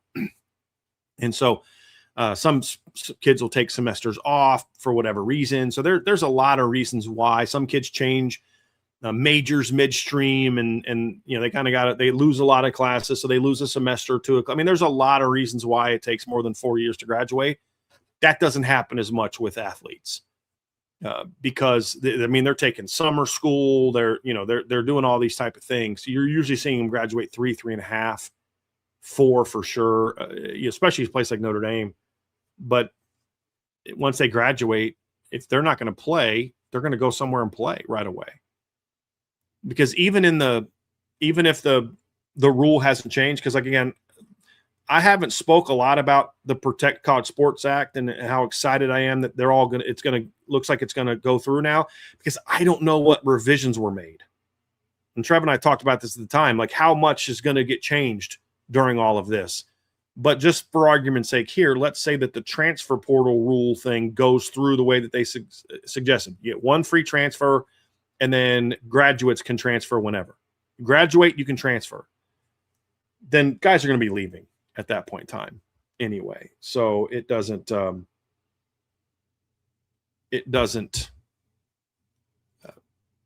impact that at all. If you don't want a fifth-year guy back, he won't be back. Yep. And in programs like Notre Dame and Ohio State, one of the areas of the new 5 for 5 that started to come around in my eyes was the impact on the front end, because I was more so paying attention to, okay, like can Luke Talich come back? What about Elijah Hughes? Maybe Jordan Faison. I doubt Drake Bowen does. But now it's kind of the opposite of what you're talking about here. I'm still buying this, Pat. But now the conversations get a little bit easier. You don't have to sit down with an 18-year-old true freshman that could contribute right away. I always use this example. If this rule was in effect last year, James Flanagan doesn't wait until the final 4 games of the regular season to play. I firmly believe that. In some blocking capacity, I think he would have been in. Agree with you completely. 100%. And how does that impact Notre Dame short yardage and goal line situations? 100%. Now you don't have to have, and this is something that Coach Freeman talked about in our sit down, is we don't have, and he didn't use Luke Talich specifically, but I know that they had this conversation with Luke Talich. Luke Talich earned a starting job on special teams the first game of his career at Notre Dame against Navy. Yep. But after 4 games, I think 4th game was Central Michigan, I believe. The coaches had to go sit down with Luke and say, hey, listen, like you've played 4 games. So it's your call. We want you to keep playing, but it's your call. If you want to take a red shirt, we'll honor that. But and Luke made the decision to say, hey, I'm going to play now. Well, that's even tougher now in an era where you look at it and say, hey, you got agents now advising these decisions. And this is what Coach Freeman was talking about, is like you've got agents and parents saying like, don't play, don't play, don't play. It's gotten even worse now. Well, now you don't have to worry about it because there's no one's going to say that. The only time you're going to say that is if you have a kid who's leaving. And they're going to say, hey, don't play because you don't want to take a chance of getting hurt because you're going to leave. But for a coach, that's okay. Now we know, because they weren't telling the coaches in the past, hey, coach, I'm leaving. They were saying, hey, I want a red shirt.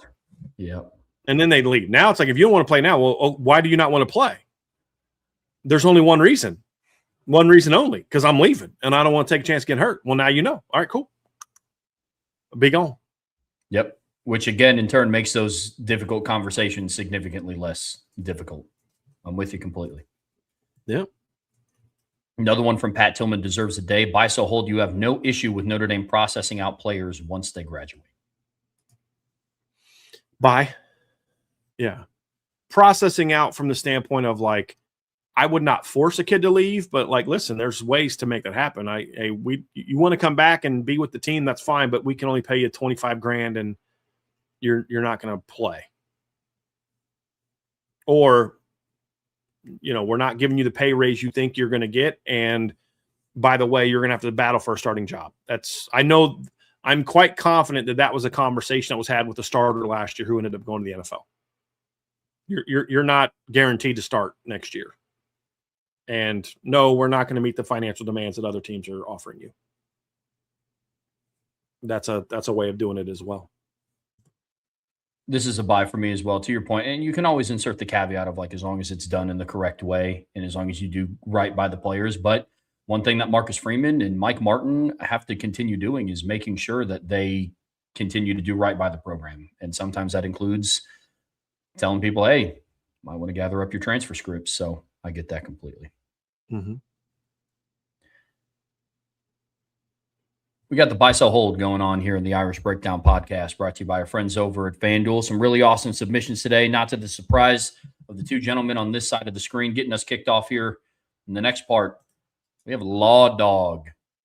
Buy, sell, hold. The secondary will not see any drop-off with the change in secondary coach and will actually perform better than last year, given improvement in personnel and experience and a significantly better defensive line and pass rush.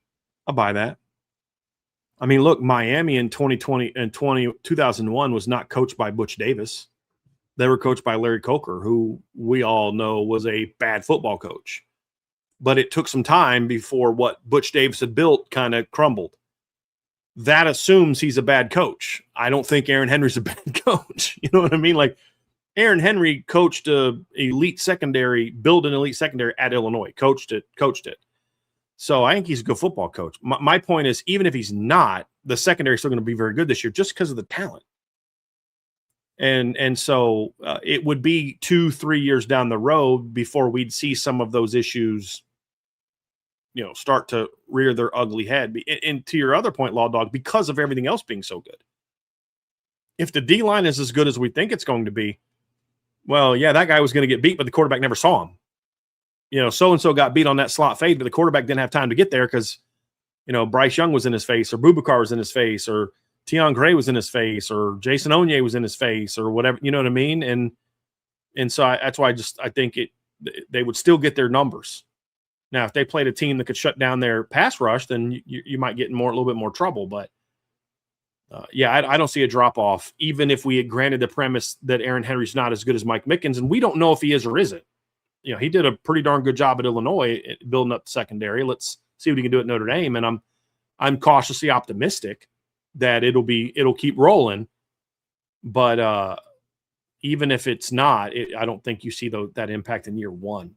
It'd be more year 2, year 3. Sure. Actually, I think it'll be year 2 because they're going to lose a lot from their secondary this year. After this year. Yeah. I mean, there's a chance that all 5 starters go. I mean, Leonard Moore for sure. DJ McKinney has to, assuming he earns a starting role. I'm with you. Right. Law Dog, I agree with everything that you said here. This is a buy for me, but simply put, this would be a buy if you just said because they're going into year 2 of a system and it's no longer new in the talent in the room. I agree wholeheartedly with everything you said about the pass rush and the personnel and experience. All of that is gravy on top. But just because now, yes, they're changing out the position coach, but the scheme that they're playing in is no longer brand new. The calls are no longer new. The checks are no longer new. The play calls are no longer new. The terminology is no longer new. So it's definitely a buy for me. Flipping over to the offensive side of the ball, buy, sell, hold, the tight end position will score 6 touchdowns or more during the regular season. I'm going to buy that. I think there's a little bit of a course correction from last year. And I think that you've got guys that are big physical red zone weapons. I think you're a team that's probably going to throw a little bit more in the red zone this year than maybe we saw last year. You're going to have last year you had one tight end and he got tackled inside the 5-yard line, 4 or 5 times. I mean, he has a long run against Miami, gets tackled inside the 10, has the long catch against A&M, gets tackled inside the 5, gets tackled inside the 5 against Pitt, gets tackled. Didn't NC State also get tackled inside the 5 one time on the corner route? From CJ Carr. That was a pretty bang bang route. Yeah. Like the defender was kind of, but to your point, he was tackled inside of the 5. But point is, he was close a lot. Yeah, last year, and I think some of those turned into touchdowns this year. So I'll buy that. Come on, man. It's a submission about tight end scoring touchdowns. You guys know I'm buying that. Heck yeah, I'm buying that. Back to defense. Buy, sell, hold from Law Dog. Rodney Dunham has 5 or more sacks this season. I'll buy it as a possibility, Trev. I don't know that I'm ready to predict that just yet, but if we're talking 16-game season, 15-game season, I feel it's one every 3 games. I could see that. But if we're talking regular season, that's probably a no for me. And I think Rodney's going to be very good this year. Very good. That was the caveat I was going to insert. If it's across the entire season, it'd be a buy, definitely a hope buy. If it's regular season, I would hesitate to buy it. Yeah, because like Aaron Lynch had, I think, 5 sacks as a freshman at Notre Dame. 5.5. Just looked it up. 5.5. But he was basically a starter. Yep. After the Michigan game, he was a starter. Rodney, barring injury, is going to at best be number 3. Mm-hmm. And so he'll play a lot and he'll do well. And I could see him getting 4.5. If he gets to 5, he's even better than we think. Or there was an injury. Yep. But I'm talking just regular season. Just looking at the regular season. After going undefeated in September, Notre Dame and Pete Bavacqua announced a tentative deal with the SEC paralleling the current ACC scheduling arrangement. Buy one, sell one, hold one of your reaction. A, shock. B, disgust. Or C, cautious optimism. I would buy cautious optimism. I've said before, you want to go schedule some kind of like 3-game annual rotation with SEC teams. I'm good with that. I would want there to be some parameters. Like we don't ever want to have a year where we get Mississippi State, Arkansas, and Vanderbilt. Like that doesn't do anything for us. We want at least every year we want one of these 4 teams. We want, 4 or 5. Every year we want at least one of Bama, Georgia, LSU, A&M, and Florida, right? We want one of them every year. And then after that, you can give us whoever you want. And then you can't have more than 2 of those 5 teams in a year either. But like other than something like that, I'd be fine with that. I'd be fine with that. And yeah. I'm with that. I would buy cautious optimism as well. I would hold shock, and I would sell disgust. Like the move wouldn't disgust me. Mm-mm. I like when Notre Dame plays SEC teams. The reason why I'm holding shock is just simply put, I would be shocked if it happened. Not that I think it'd be out this world. It's just it'd be very shocking because because what he's saying in his post is that like it'd be like the ACC deal in that I imagine Notre Dame's joining the SEC for all sports. That would be the shocking part. Yeah. Disgust, I'd have no I don't want Notre Dame to join any team, any league full time. I don't care about their other sports joining a league, and I don't care about having a scheduling agreement where you play 3 to 4 or 5 games against a conference because you're still an independent. Yeah. And I'd rather play 6 SEC teams a year or 5 SEC teams a year than freaking 5, 6 ACC teams a year with the garbage that Notre Dame gets from the ACC right now. So, yeah. I mean, and if you're going to get punked by a commissioner, at least get punked by one of the good commissioners. Yeah. Agreed.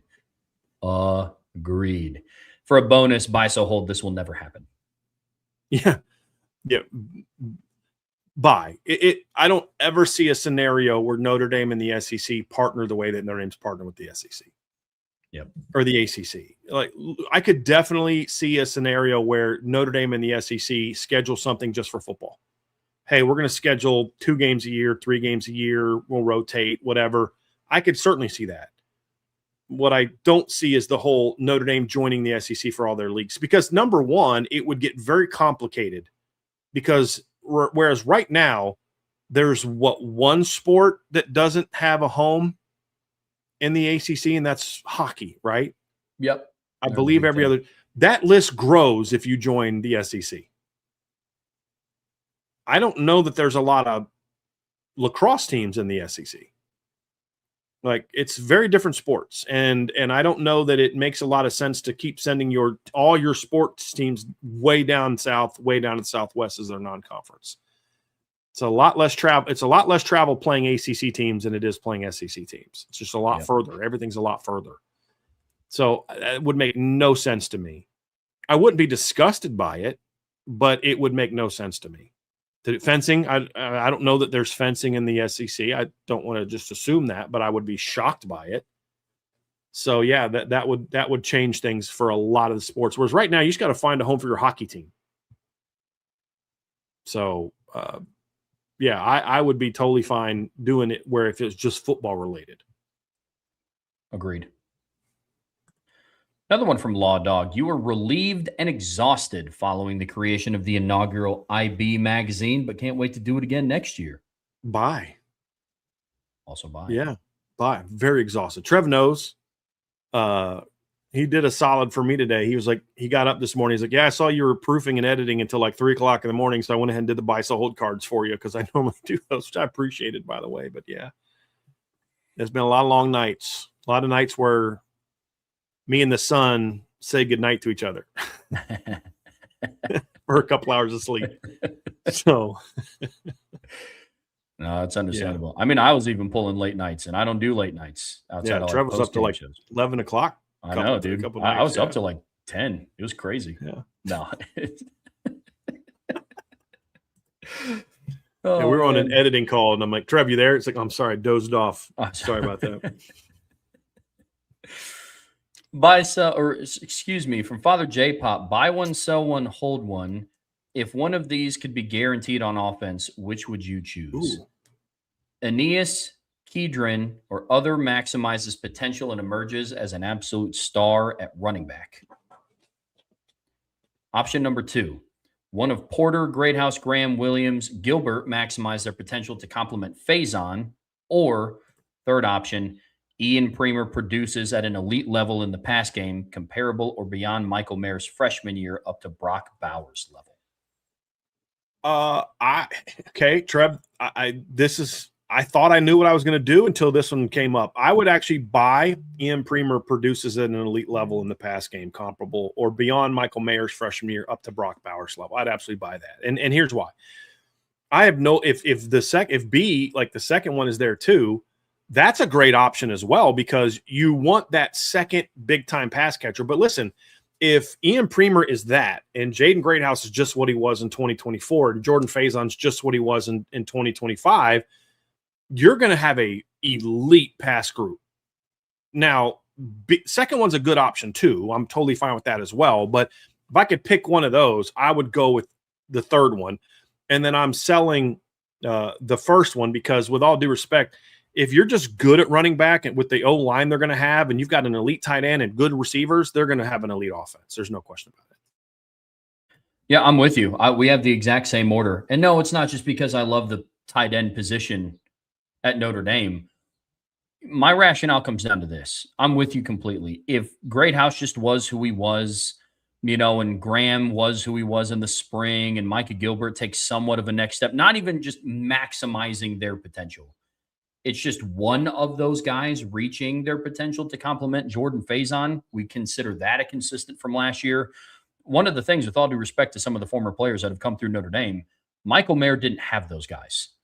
Michael Mayer didn't have a Jordan Faison and a Jaden Greathouse with him, or a Jordan Faison and a Mylan Graham with him, or all three of those guys. Yeah, as a rookie or as a true freshman, Michael Mayer's receivers that were complimenting him were Ben Skoranek and Javon McKinley. In 2021, they had Kevin Austin when they weren't playing against a ranked opponent. When they were, he was kind of a non-factor. And then in 2022, we obviously know Michael Mayer was the heart and soul of Notre Dame's passing attack. So I'm absolutely buying the third option of Ian Premer producing at an elite level. I'm holding the wide receiver option, and then I'm selling the running back option. And it's not because of how I feel about the running back room. I just wholeheartedly believe that with the offensive line play, whoever is the RB1 at Notre Dame, they're going to be able to produce. But I feel like you got something to say. Yes. So Angela just came down, and she's got it uploaded. I just going to have to sign off on a couple things once the show's over, and it's going to go live today. So bang. Yeah, the magazine's going to go live today, so I'm very excited about that. Let's go. Yeah. So that's exciting. From Father J-Pop, basically same premise on the defensive side of the ball. Buy one, sell one, hold one. If one of these could be guaranteed on defense, which would you choose? I'm sorry, this just made me laugh. that was Salty. That was so very well on brand and just so well done. I appreciate that, man. This is a good one. So please, can we do these over again, Trev? Yeah, absolutely. I was excited about the news I just got, and then Salty's comment about Greathouse was awesome. Done. So I completely zoned out to what you were saying. So let's do this one. No again, worries, please. brother. I got you. So from Father J Pop, same premise as the last question. Now on the defensive side of the ball, buy one, sell one, hold one. If one of these could be guaranteed on defense, which would you choose? So option one of Keeley, Dunham, or Young to emerge and play at the same level as high-level Boubacar or greater. Option number two is Kingston is healthy and performs at his max level. Or option number three, one of Gray, McKinney, or Golden emerge as elite at their position. I would honestly buy a hold in the order they were presented by Father J Pop. Look, if you have an elite D-line, it makes it a lot easier for your linebackers and secondary to be good than the other way around. You can have a great secondary, and if your D-line can't get after the quarterback, you're going to get in trouble. Exhibit A being the national championship game against Ohio State. Notre Dame can go toe-to – their secondary can go toe-to-toe against Ohio State. They did it 2 years prior. They did it in 23, and they did it in 22 against elite receiving corps as well then also. Why? Because they got pressure on C.J. Stroud early. They got pressure on Kyle McCord. They didn't get pressure on Will Howard, and he tore him up. And so you can't cover all day. So give me that elite D-line that can get after it. So Boubacar is still going to be very good, but then one of those other three guys is as good or better. Whoo, boy, that's really awesome. And then B is Kingston, because if Kingston's healthy and performs at his max level, he also can help you as a pass rusher on top of being an elite second-level defender. And so if you're struggling to get pressure at the quarterback, I mean, Drake Bowen's success rate getting to the quarterback last year was better than Kingston's. Drake had more sacks than Kingston, but had, what was it, like 15, 20 fewer pass rush snaps than Kingston did last year? Yeah. And I think Drake's pressure rate was slightly better than what Kingston's was last year. Now, the difference is Kingston's blitzing. Drake's blitzing, and Kingston's having plays where he's coming off of the edge. But, like, give me both of those.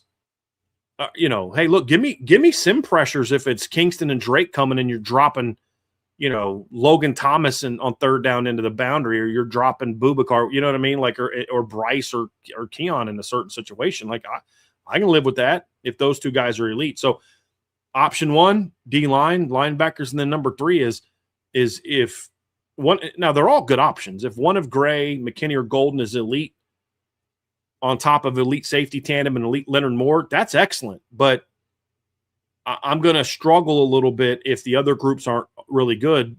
Some of the better teams are going to still make you pay a little bit if you can't get after the quarterback. Whereas I don't need the running backs to play beyond their potential. I don't need the receivers to play beyond what they've shown if Ian Premer's a star. So it's really the choices here, Father J. Popper. Which one of the three has the greatest impact on the other two? And that's really what my buy was on those, was the position that has the greatest impact on others.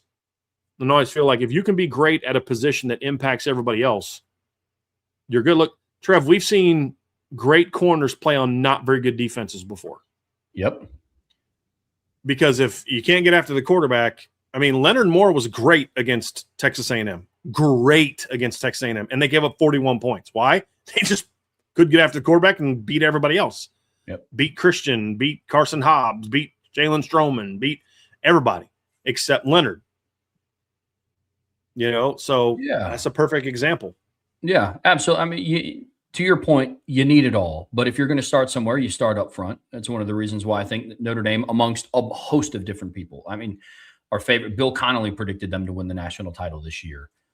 Greg McElroy's talked about how Notre Dame's D-line is in his top 5 in the country. FanDuel has them ranked as one of the top teams to win the title this upcoming season. So there's a rhyme and a reason. A lot of the reason is for that defensive line. But to your point, we've also seen really good defensive lines be hindered. The overall level of success on the defense get hindered because the cornerback play wasn't up to snuff. Mm-hmm. Think of 2012 in that championship game. Yeah, you had Stephon Tuitt and Cap and players like that being able to battle in Alabama's trenches, but then you had like Bennett Jackson trying to stop Amari Cooper. There was a clear mismatch. So you need it all, but I'm also with you that I think it has to start up front in the trenches with you completely. From Touchdown Car Bomb 3, buy, sell, hold. With the addition of Shields Hall, more high-quality recruits will visit, may not commit, but visit Notre Dame with more intrigue. Sure, buy. Yeah, buy. That room, that'll start to spread. Kids at IMG will visit, come back, tell their other IMG teammates who maybe weren't as high on the pro, you got to go check Notre Dame out.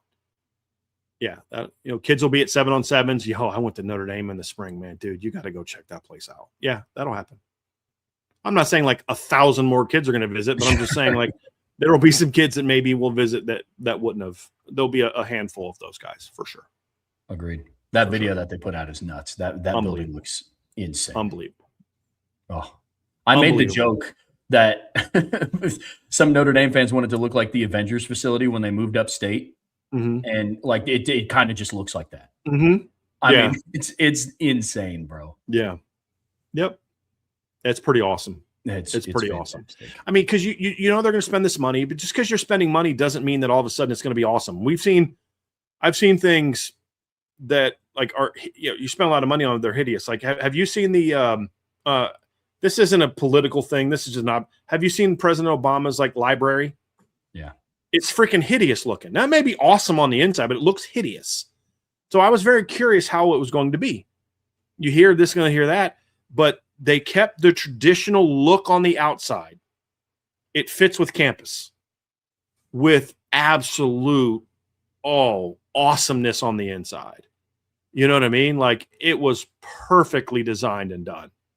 So yeah, it's an amazing thing, man. I can't wait to see the inside. And people that I've talked to that have been in it that aren't necessarily like easily impressed people are like blown away. Oh, that's awesome. Blown away. Because some people are like, man, it's just who cares, man? I just need an office and a place to meet with the players. I don't care about all that other fluff stuff. And then you see it and you're like, oh man.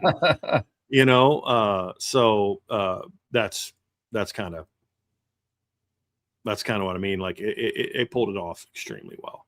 It's beautiful. Another one from Touchdown Car Bomb. Buy, sell, hold. Brian Kelly at some point in his broadcasting career will bring up not having chefs at Notre Dame, or that when he was at Notre Dame, they didn't have the facilities they have now. He won't bring up the chef thing, but I guarantee he'll bring up the other thing. Well, he may bring up the chef thing, but I'm not buying that one. He will absolutely bring up how different the facilities are now than what they were. Facts. Yes. Touchdown Car Bomb. There is no doubt about that. He will bring that up. 100%. 100%. Absolutely. Yeah. That's one of the easiest buys I've ever had to do on this show. Brian Kelly will say something self-serving that protects him from why he failed. Oh my gosh. No way. Yeah. Another one from Touchdown. Buy, sell, hold. A team in the SEC will get a patch deal worth as much or more than Notre Dame got from SoFi. Oh, Texas is going to get a bigger deal than Notre Dame. Because, look, Ohio State set their standard. Then Notre Dame said, okay, we're going to raise it. And then who are the three most valuable programs in college football right now? From what I've seen, it's Notre Dame, Texas, and Ohio State. Right now, as far as what their programs are worth from a brand power standpoint, it's those three. So Ohio State set the bar, Notre Dame raised it, and Texas will raise it again. Now, I think Notre Dame will always be top 3 or 4, but someone will do something. Yeah, there's always deals that continue to reset the market. We see it in NFL contracts all the time. I remember when the Bears were trying to trade for Deshaun Watson back before all that stuff went down. And, we'll give you a first-round pick and X amount of dollars, yada, yada, yada.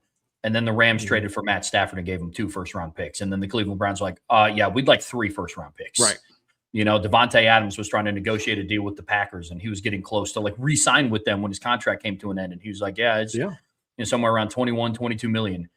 And then Christian Kirk signed a $21 million deal with the Jaguars. And Devontae Adams was like, yeah, you can give me 25. Yeah. It's just how it works. I mean, we saw that with Tom Michaels. Mm. When he was going after Sonny Weaver Jr. and he was like, well, what did the Rams, what did the Redskins get for, trading up to get RG3? And Tom Michaels used that against Sonny Weaver Jr. Yep. So it's clearly how they do it. I know it's lame. I love that movie. I watch it every year before the draft. It is so much fun to watch. I know it's dumb. It's not like, oh, this is how it is. I am not one of those, but it's fun. It's just fun. Every time he's like, I want my draft picks, you pancake eating, you know what? Like, I just love that every time, love it every time. I won't lie. It took me a second. I was like, who? I was like, and you're like, okay, cool. Okay. Wait. Yeah. Draft day. That makes sense. I was like, the Tom Michaels part, I don't think people got, but when I said Sonny Weaver Jr., I think everybody got that one. Yeah. I was like, oh yeah, Tom Michaels. I was about to hit you up in that private chat. You'd be like, Tom Michaels. Hey man, are you? Yeah, are you on something right now? Are you okay? Yeah. Oh man, that's good. That's funny. Yeah. From funny. James Costanzo, buy, sell, hold. The Notre Dame offense will have a receiver with over 1,000 yards receiving. Look, I'll buy that. It's a possibility. I'll give you one little sneak peek into the magazine. One of the things we do is we do a bold predictions for every position, and this may or may not have been part of our bold prediction. But in a 15-game season, Trev, that's not nearly as many yards as you think it is. Yep. So if you play 15 games, that's only 66.7 yards per game. If you look at like what Jordan Faison did last year, Trev, I'm going to just pull up Jordan's statistics here real quick. Jordan Faison last year was at 53.3 yards per game. You have to think about the fact that the Syracuse game kind of dragged everyone's numbers down. But if you take his production over the course of an entire season, even just minus the Syracuse game, and you put him at 15 games, he's at 844 yards. And that was, like, not even like great production, so like that, it's not a big jump for him to go to 1,000 yards on that number. Michael Mayer's 2022 per game production would have got him to 1,000 yards in 15 games. Kevin Austin's production over 13 games would have got, and Michael Mayer in 2021 would have got them both to 1,000 yards in a 15-game season. So Javon McKinley would have been slightly under 1,000 yards in his production. So it's not as much as you think it is. And if for some reason Notre Dame has a bye or doesn't get a bye, if let's say they have to play in the first round, then it makes it even easier to do that. So what would Jordan have been last year? Even just the 53.3, he'd have been at 852. If you just take away if you just look at what he did, but as long as they don't have another game where the game is over before the offense takes one snap in the game, I mean, he's really close to that. In 16 games, he's 900. So you're not that far off. And so that means zero improvement from those players and zero growth in the pass game. Like if Jordan Faison's the same guy he was last year, but CJ Carr's better, Jordan Faison's going to produce more. And they're not going to, be quite as run heavy as they were last year. So yeah, I could see that. I could see that as a possibility. Yep, definitely buy it as a possibility. I think the only way that this doesn't hit, projecting forward of what we think we're going to see from CJ Carr, is you might not see a receiver over 1,000, but you're going to see multiple receivers over that 300-400 yard mark. Mm-hmm. Instead of it being like two guys at the top and then like one guy at like 300. So that would be the only other way that I could see it, while still accepting that the pass game took a step forward. But yeah, I'm over a 15, 16 game season. It's a buy for me as well. How about this one? Neas Williams will have over 1,200 all-purpose yards. I'll buy that. Again, if we're talking 15-game season, well, I'll buy that. Yep. 12-game, maybe. But it's 15-game season, yeah. I'll buy that. Especially because all-purpose, that's a buy for me as well. A Notre Dame defensive player will have 10-plus sacks. Regular season, hold. Sell. Not very deep into the playoff, buy. Yep. Yeah. It might be that 13th game, honestly. Yep. Kind of like when Jeremiah Love went over 1,000 yards in the Indiana game. Yep. In 2024, Yep. First carry, I think. Yeah. In a game, I think he might have gone over, but yeah, it was very early in the game. At one point, his stat line in that game was crazy. I remember seeing it on the Jumbotron. It was like longest rush, 98 yards, total rushing yards for Jeremiah Love, 94. And I was like, I think he had a couple negatives. Yeah. There's the one he tried to hurdle a guy and got tackled. Yeah. I remember that trip. That was wild. Like he had 4 carries and he had less yards than his longest run, something like that. It was funny. It's funny. From T Pines, buy, sell, hold, or excuse me, buy one, sell, and hold one. Injured player in a better position heading into fall camp. Charles Jagasaw, Kedron Young, Kingston, Viliamu Asa. Buy Kedron, hold Kingston, sell Charles Jagasaw. Yep. Same order. From Irishman 7114, buy one, sell one, hold one. Most likely, Notre Dame goes 12-0 and is the number 1 seed. Notre Dame is 11-1 with a 3-point loss to BYU and is the number 4 seed. Notre Dame is an 11-1 with a 9-point loss to Miami and is the number 6 seed. I'll go the order you gave. I'm going to buy that they're 12-0, hold that they go 11-1 with a 3-point loss to BYU, and I'll sell that they go 11-1 with a 9-point loss to Miami. If Notre Dame goes 11-1, I don't think it's going to be a loss to either one of those teams. That's just normally that's just kind of how it goes a lot of times. You know, I mean, what was it? Georgia a few years ago was a really good team. They went 10-2, and one of their losses was to a 4-8 South Carolina team. In 2017, the only loss that Clemson had in the regular season was to a 4-8 Syracuse team. In 2016, the year Clemson won the title, their only loss was to an 8-5 Pitt team at home. Yeah. You know, they blew, beat Florida State, beat every ranked team they played, and then lost at home to Pitt, who was I think an 8-5 team that year, I believe. Pitt might have been, that wasn't the 7-7 year was 2018. I think the 2016 team, I think, was 8-5. That was who was their quarterback that year? Remember, the kid had a really good year that year. What the heck was that guy's name? It was a transfer. I'm completely drawing a blank. For Pitt. I know who Clemson's quarterback was. I'm trying to remember who Pitt's quarterback was that year. Nathan Peterman. That's who it was. But that Pitt team went 8-5, but beat Clemson. And we're coming off of a 51-28 loss to Miami the week before. They'd lost back-to-back games at home to North Carolina and then got blown out at Miami.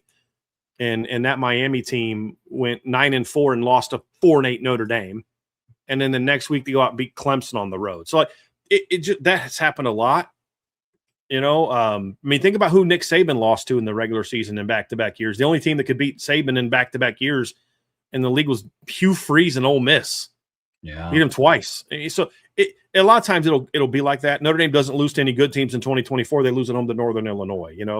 Last year's not normally how a team season goes. As far as you lose to the only good teams you play if you're really good. Usually, if you're really good, you're up for those games, and then you struggle against somebody. You're like, how did you beat Miami and BYU and lose to somebody else, North Carolina on the road or something stupid like that? Yeah. So I don't think they're going to lose at all. I've said that before, but if they do, it'll be to somebody different. I agree. And the other reason why I'm selling the 9-point loss to Miami is whoever, and this isn't just on the Notre Dame side, whoever loses that game, I don't see it by 2 possessions. I would. Yeah. I think we both picked a 6 and 7 point game, 4 to 7 point game, I think. Yeah. I think I was 31-27, I think, if I remember correctly. But yeah, I thought you were 31-24 and I was 31-27, or vice versa. It was one of, okay. Yeah. But either way, both predicted a close one. Got a food one in here. Buy one, sell one, hold one. Salad base, iceberg, romaine, or spinach. For me, it's iceberg because it has the least flavor. And if I'm eating a salad, it's not because I want flavor. It's because I am trying to eat something that's low calorie. And I'm not a big salad guy. I don't know. I'd probably buy romaine, hold iceberg, sell spinach.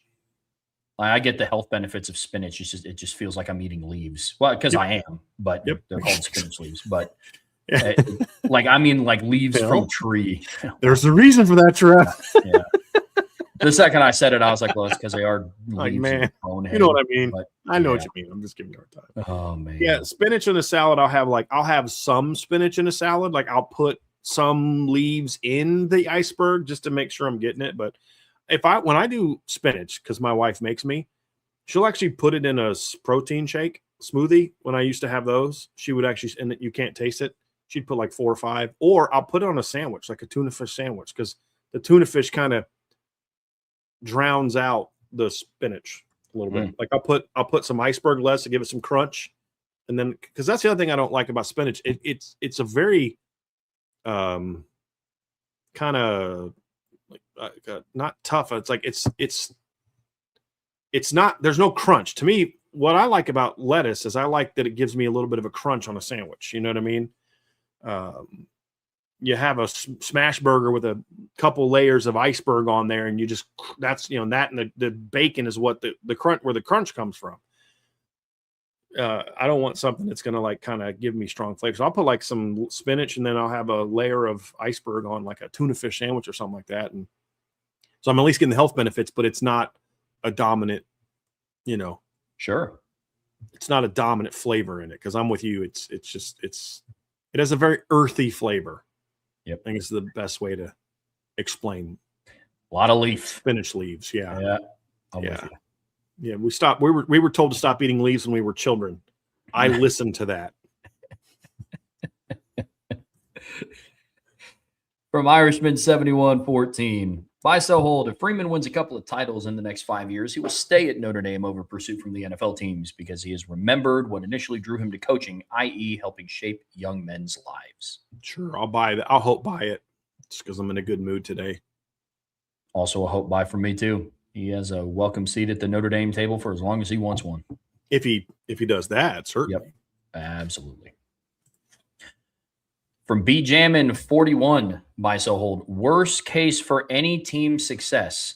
Talented players and a bad coach, bad talent and a good coach, good talent and a good coach, or an unsupportive administration.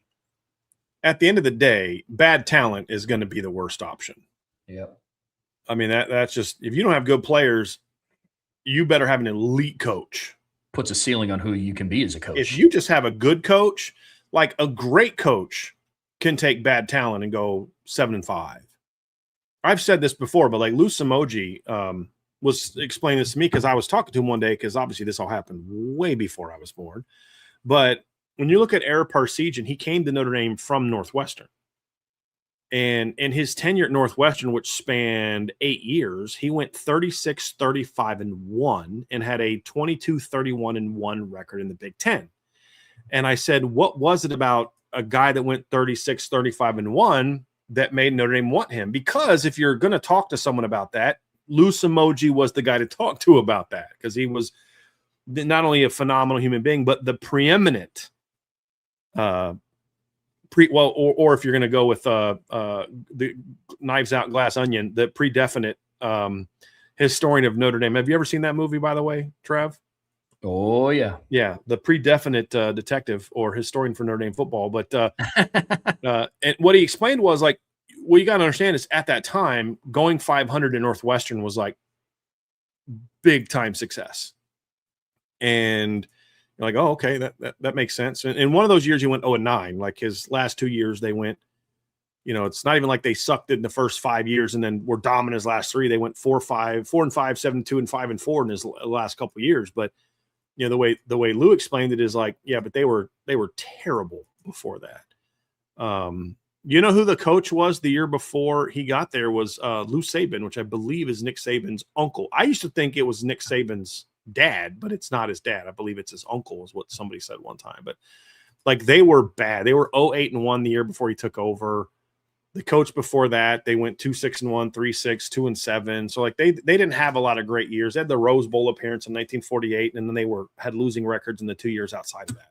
And by the way, I'm not recalling that from memory, guys. I'm reading it right now, just kind of looking back at it. But so yeah, great elite Hall of Fame coach. He was great at Miami of Ohio, great at Notre Dame, but 500 at Northwestern. And that was an elite coach. A good coach with bad talent is going to still be bad.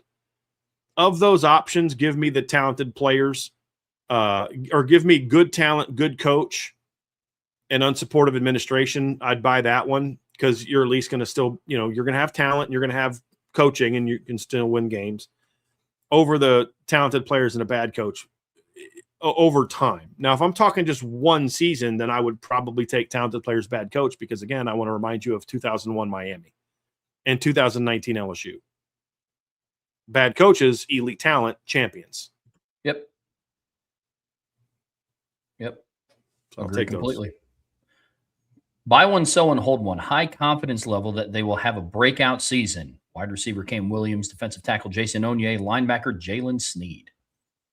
Buy Jason Onye, hold Jalen Sneed, sell Cam Williams. I think Cam Williams could be a star, but I'm so in gotta see it mode. At least with the other two kids, we've seen them have moments of being really good. You could make a case that the best game Jalen Sneed ever played was against Georgia in the playoff. Absolutely. I mean, you could make that case.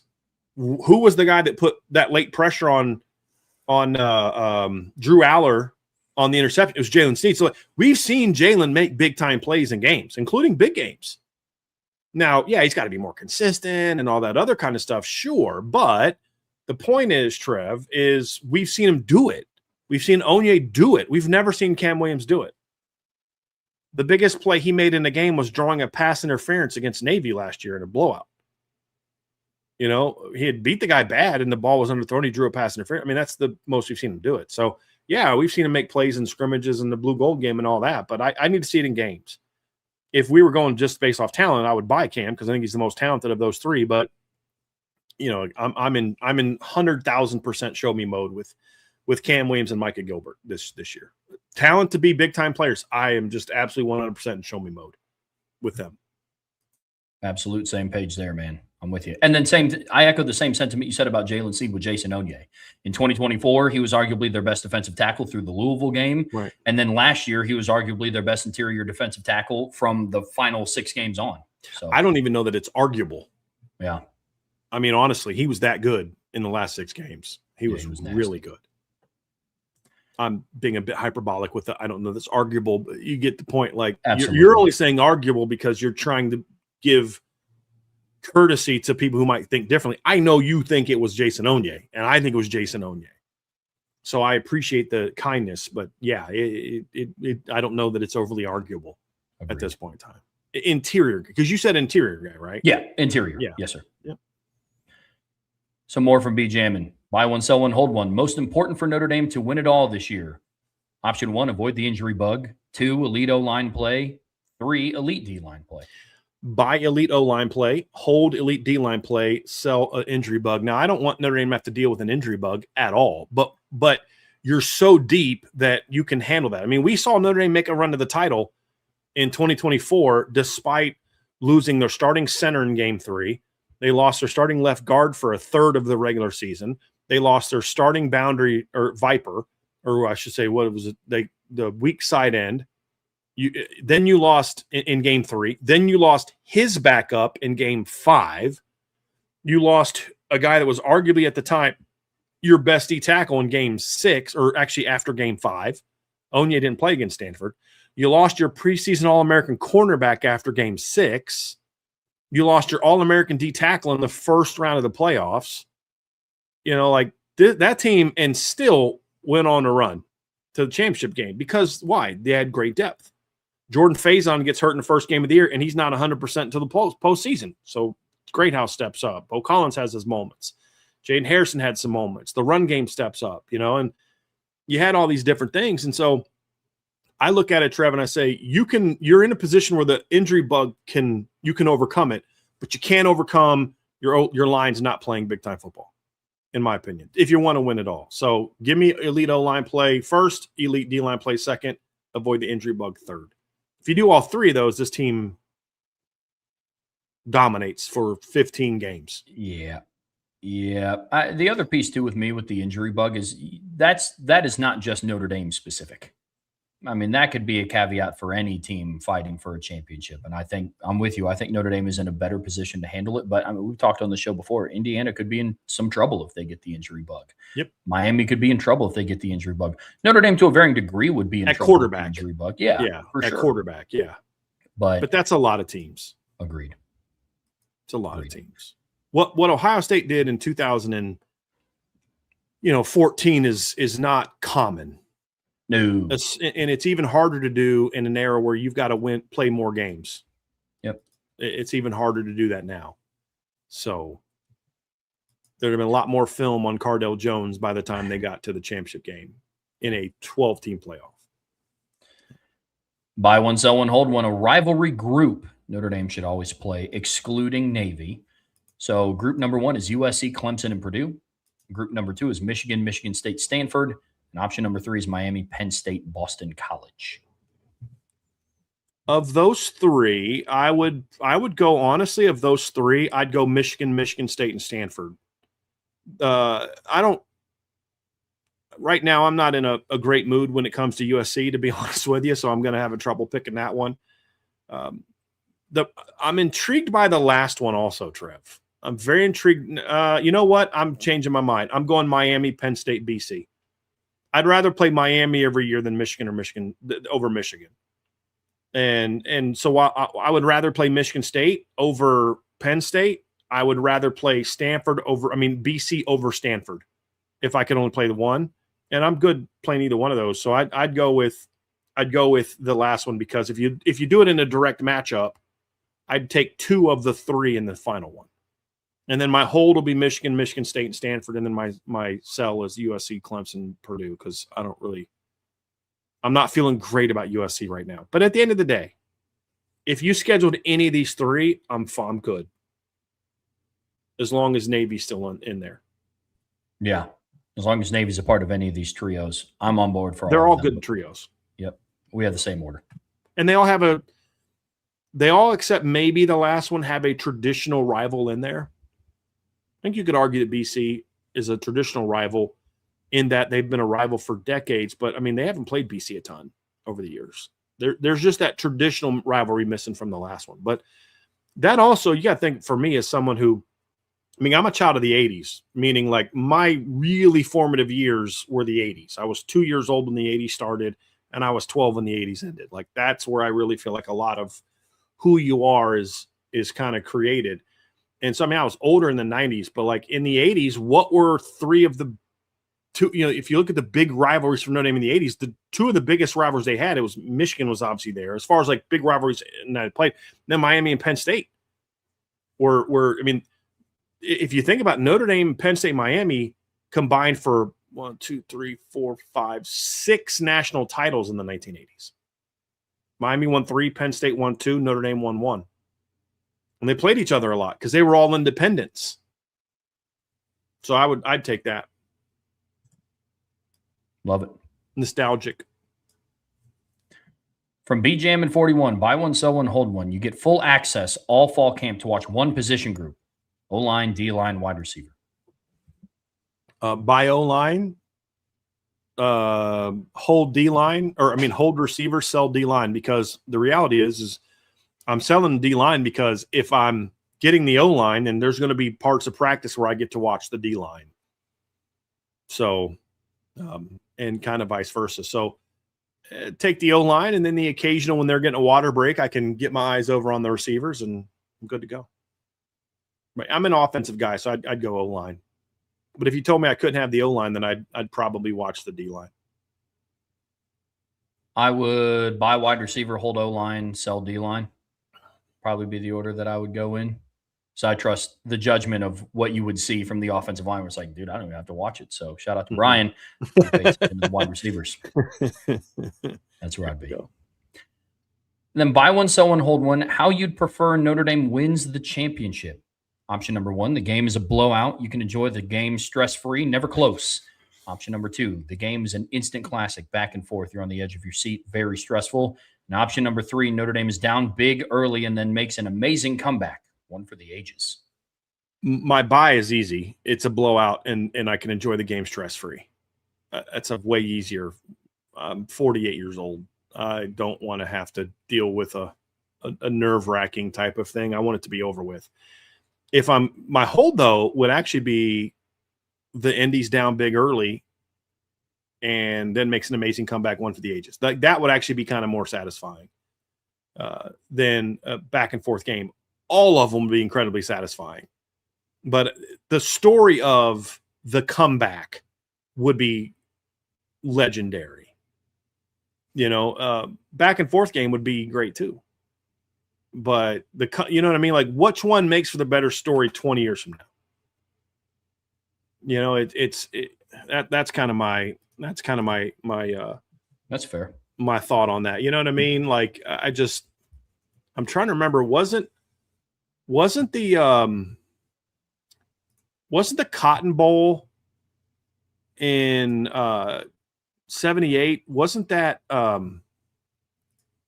Notre Dame down big in that game? And that kind of also played into the lore of the game, or you know what I mean? Like, or was that 70? What year was that? Was that 79 that was the case?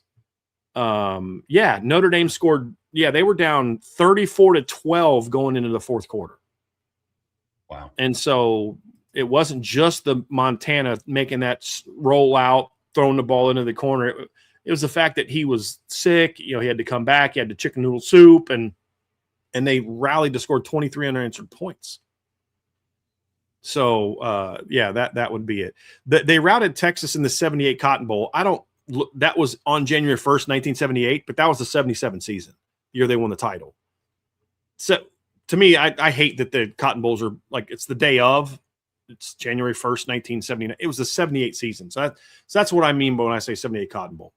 Because 77 season is when they won the title because they beat Texas, blew out Texas in the Cotton Bowl. 38-10, I think is what it was. And then that jumped them from 5-1. Yeah. The order I'd go in, I would buy the game as an instant classic back and forth. You're on the edge of your seat. Now, in the moment, I would probably hesitate to buy it. But that's how I felt the Penn State game was. Like, it was a comeback in that they were down 10-3. But, like, I don't know, being down by a touchdown, I would consider a comeback for the ages. But you could argue that. Like, when I think comeback for the ages, I think of, like, the 19 points Notre Dame scored in the Michigan State game in 2006. What? Trev, words are going to come out of my mouth that you've never heard before. Oh. I agree with Chief Brody. He says, I always refer to the bowl game as the season, not the actual year. Notre Dame lost to Bama in the 2012 national title game, not 2013. So I agree with Chief Brody. I don't know that those words have ever come out of my mouth. So I'm very proud of this moment right now. So, my man. 3:26 p.m. on we're now boys. 3rd. You're my dude now. We're agreeing on something. Let's roll. Let's roll, son. Love it. No, I love it. Yeah, That's right. Hey, we heard it here first. Book it. 3:26 p.m. on August 3rd, 2026. That'll go down in Irish Breakdown lore. But yeah, I would buy the game, the instant classic back and forth, because I also start thinking about the narratives that would come out on either side.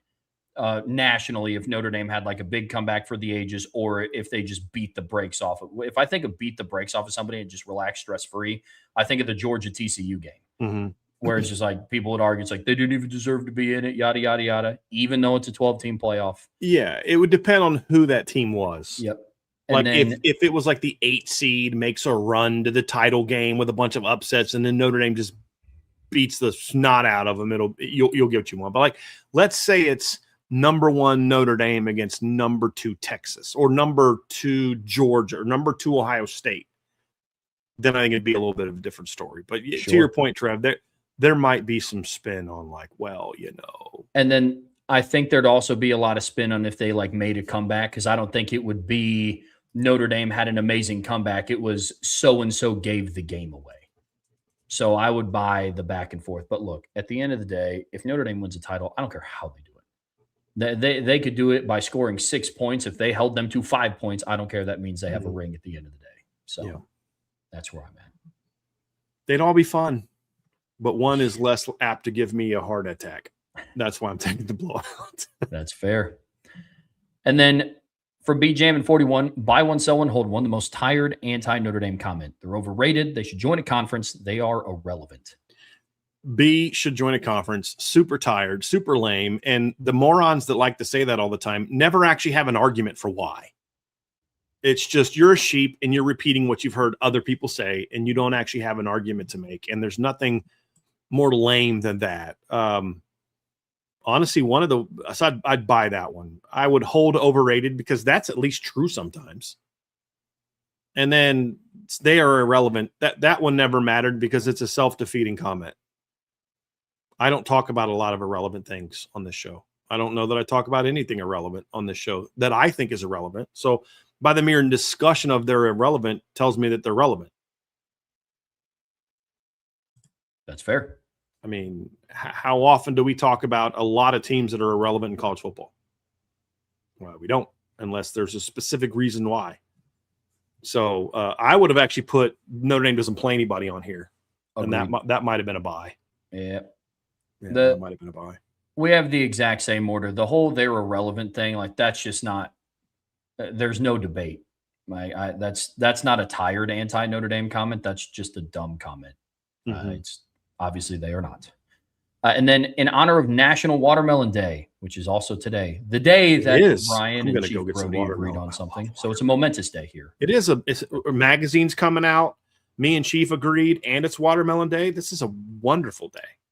So with that in mind, buy one, sell one, hold one of how you would eat watermelon. Watermelon slices, salt on a watermelon, or a bowl of cut up watermelon, all seedless. So it depends. So I'm selling salt on watermelon. I love the taste of watermelon. It needs no additional flavor for me. So I don't salt watermelon. I tried it once and it was fine. It was good, but it's like I love the taste of watermelon. I don't need it with anything else.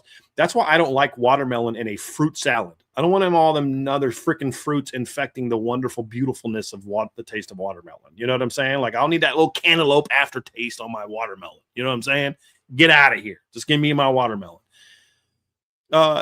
When it's fresh cut, like I like the slices. But once it's been refrigerated, and I love refrigerated watermelon. I love when it's cold. I prefer the cut up. It's a little less messy, So when it's first cut, give me Angela always cuts me like a couple slices, and then she cuts it all up and in there. But yeah, man, whoo boy, yeah, love me some watermelons. I mean, it's a win-win. I'll take it any way I can get it, but if preference is to have it in a bowl and cut up in little squares. But if you give me some slices of watermelon, bro, I'm going to punish it. I'm going to punish it. Love watermelon. Same page. Yeah. We got the buy, sell, hold going on today here in the Irish Breakdown podcast, brought to you by our friends over at FanDuel. Great submission so far today. Got some food ones, a lot of college football ones. We actually have a couple of super chats to get us kicked off here in this segment, Brian. We got one from Ryan Elliott. Appreciate you, Ryan. Sorry, guys, I'm a bit behind talking about the USC rivalry if it's this clear to us. Yeah. I don't know what to say to that. Trev, you have anything like? No, I don't. It's just frustrating. I just think sometimes people just convince themselves of certain things, and and I look, Pete Bavacqua's not a football guy. I mean, he's a tremendous businessman from all we can tell, and I'm sure he's an outstanding executive. That's why he got the jobs he had and thrived in the things that he had. I don't think Pete Bavacqua's an incompetent person. I'm sure he's quite gifted in the things he's good at, but just because you're good at those things doesn't necessarily mean that you're good in these other things, or that you have the temperament to be good in this job, which requires not just fundraising and those other kind of things, but being the AD at Notre Dame requires a level of willingness to fight that I just don't think he has. And so I doubt that he's got people around him making the arguments that we're making. So I think he's looking at it from a alum standpoint, a business standpoint, and just a level of I don't know, just there's some people that just want to be liked. And that's not a bad characteristic. It doesn't make you a bad person. It just, some people are that way. I want to be liked, and they don't want to fight. Jack Swarbrick liked to fight. And that's why I think he did so many good things as the leader of Notre Dame. Now, he was far from perfect, and all of us are I'm far from perfect. Trevor's far from perfect. I've said this before. It's only been one perfect person that's ever lived, and that was about 2,000 years ago, and it wasn't me. So, but the reality is that it takes a certain personality, in my opinion, to thrive as an AD in today's era, especially at Notre Dame. And I just don't know that Pete Bavacqua has that. I don't know if he's got that willingness to fight in him. He says all the right things. I just don't know how you can go from, permanent damage to kumbaya, my Lord, in 3 months. Yeah. You know what I mean? I just, hey, we're not going to play we don't support a 2014 playoff to months later. 24 is the way to go. Like, he's literally backed out of everything that he said like 6 months ago. Why? Just because he's a bad guy? No, he's not a bad guy. I've heard he's a quite very, very decent human being. But just because you're a great person doesn't mean that you're cut out to be the AD at Notre Dame in these times. And so that's why I don't think it's clear to him. It's fair. And I've never been more concerned about Notre Dame losing its independence as I am right now. Because when everybody's pushing you to become independent, and my fear is that you have an AD that eventually you're going to be able to bully. So now people say, hey, if you threaten to not play Notre Dame, Pete Bavacqua will cave and give in to you. He'll talk the talk, but at the end of the day, he'll back down. So maybe they do, go against Notre Dame. Well, hey, look, if we collude against Notre Dame, he'll say mean things in a press conference. But as soon as we say, "Oops, sorry, we're bad, we won't do it again," he'll give in. So, what's to say that now's not the time to really try to bully Notre Dame into joining your league if you're the Big Ten? Or say, hey, look, we don't care about Notre Dame. We don't care which league Notre Dame joins. We just don't want them to be independent anymore. So we'll collaborate. And what's he going to do about it? Say mean things at a press conference and then cave?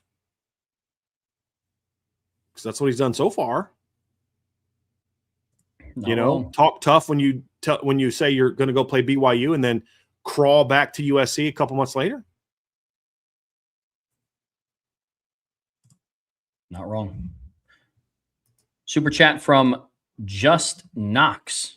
Appreciate the super chat. The top 5 to 10 teams are spending $70 million a year on their roster. IU, Florida, probably Texas canceling series is a significant problem for our scheduling going forward. And Marcus Freeman wins 2 national championships at Notre Dame. No, I sell that. I don't believe Florida has canceled the rivalry, the game yet. Correct? They have not canceled it yet, that I'm aware of. Indiana canceling it, whatever. Texas, I don't believe will. Football coaches ultimately don't make these decisions, and Chris Conte has said, even not just what Pete Bavacqua said to my guys. I think it was Tim O'Malley and Tim Priest and them interviewed Pete Bavacqua, and I believe he said, I didn't watch the interview, but I was told that he said that him and Chris Conte speak, and he's not going to backtrack. Chris Conte said this publicly. He's talked about this was several months ago, but he's talked about that. So I don't care what Steve Sarkisian says. The AD is the one that makes that decision at Texas. Now at USC, the AD is doing what Lincoln Riley wants her to do. But at Texas, that's apparently does not seem to be the case. So I just don't. If those teams want to back out, there's plenty of teams that will still play you. Maybe it's not a powerhouse. That's fine. Go dominate, guys. We just saw Notre Dame go to the playoffs in a year where their biggest wins were over Louisville, Army, Navy, and lost to Northern Illinois, but they went 11-1 and they made the playoffs. So and I'm supposed to, well, things have changed now, Brian. They got to go 12-0 now. No, that's your paranoia. There's no, here's my whole thing, Trev, with this USC stuff. My frustration is based on what we know and what has happened to Notre Dame. Not what I think, not what may happen, it's I feel the way that I feel about Notre Dame scheduling USC in week 1, A, because it's just lame, but B, because of what I've seen happen in Notre Dame for a decade about how their early wins are overlooked and their early losses are obsessed over. I have evidence of that being true. It's not an emotional decision. I get emotional about it, but the opinion is not based on, I don't get emotional about things that I don't have a very strong reason to believe what I believe. You know what I mean? Like, I just don't. I have a reason to believe what I believe, and it's not because of what ESPN tells me or what it's what I've seen with my eyes. I've seen how they treat Notre Dame when they win big games early, and I've seen how they treat somebody in the chat brought up a good point. Remember how often in October last year we had to hear, well, you didn't get to play at Texas A&M with Marcel Reed before they kind of collapsed down the stretch? Remember that? Remember that about a month of, well, yeah, but I don't know if Notre Dame beats Texas A&M if they have Marcel Reed. Now, forget the fact that Marcel Reed went like 1-4 as a starter or like 2-4 as a starter. But like after the first couple wins, he was coming off the bench. That's what we were hearing. No, like, hey, they're a different team now with Marcel Reed. Was Notre Dame a different team? No. Notre Dame was the same exact team in the eyes of everyone in week 1 that they were in week 9. But A&M was different, just like 2018. We've seen it over and over again. And sometimes that's true. USC in 2016 was a very different team in November than they were in September. They got that benefit of the doubt, as they should have, because they were evaluated on who they were at the end of the year. And it was kind of a combination of, well, you can't be top 4 because you started 1-3, but you can be top 8. They would have, been in the playoff, in a 12-team playoff. Notre Dame won't get that benefit of the doubt. They won't. And how do I know that? Because I've seen it. Seen it with my own eyes. Year after year. When Notre Dame loses, they always get hammered more than other teams. We talked about this last. Look what happened when Alabama had some losses early in the year or during the year. They didn't drop the way that Notre Dame dropped. There was somebody on our board pointed this out. They went and looked at how far all these teams dropped after losing games, and you compare it to like how far Notre Dame dropped, and it was like, wow, that was different, despite Notre Dame being a better, losing to a better team, that kind of thing. So it's based on what we know and what we've seen. And I'm supposed to believe that, well, the committee won't do that this time. Based on what? Based on what? What are we basing that off of? Our feelings? What you think might happen? I'm going off of what I know. And that's the difference, Just Knox, is that, look, if Notre Dame, if good teams won't play Notre Dame, fine. Then guess what? Notre Dame plays a schedule with only really 2 good teams on it. If they handle their business, then they get in the playoffs fresher than everybody else. And that's a you problem. Because you could have knocked Notre Dame out in the regular season. You could have. But now you got to deal with them when they're fresh. And you've played a grueling conference schedule, and Notre Dame's playing the ACC because you cowards refuse to play them. That's a you problem. But if Notre Dame played the ACC and Navy and Northwestern and Iowa State and the non-conference, and they handle their business, guess what, Trev?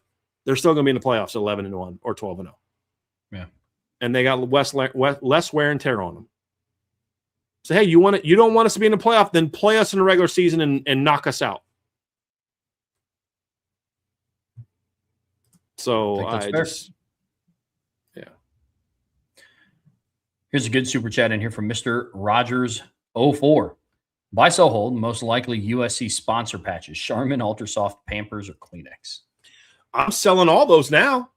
I just watched USC's AD basically force Notre Dame's AD to come crawling back to him on his hands and knees to play again on the identical terms that USC wanted.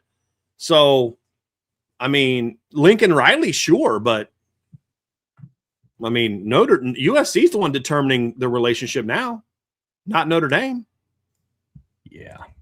So, but yesterday I would have gone Charmin, Soft Buy, Kleenex, is Hold, and Pampers sell. Give me Depends. I might go Depends a little bit earlier because they're adults, they're not kids. But yeah, that would be mine. Like, so yeah, a day ago I'd have loved this. I'd have had some fun with this question. But if you change USC to Lincoln Riley, then I'm buying Charmin Soft, holding Kleenex, and selling Pampers. But all apply. Very fair. Very, very fair.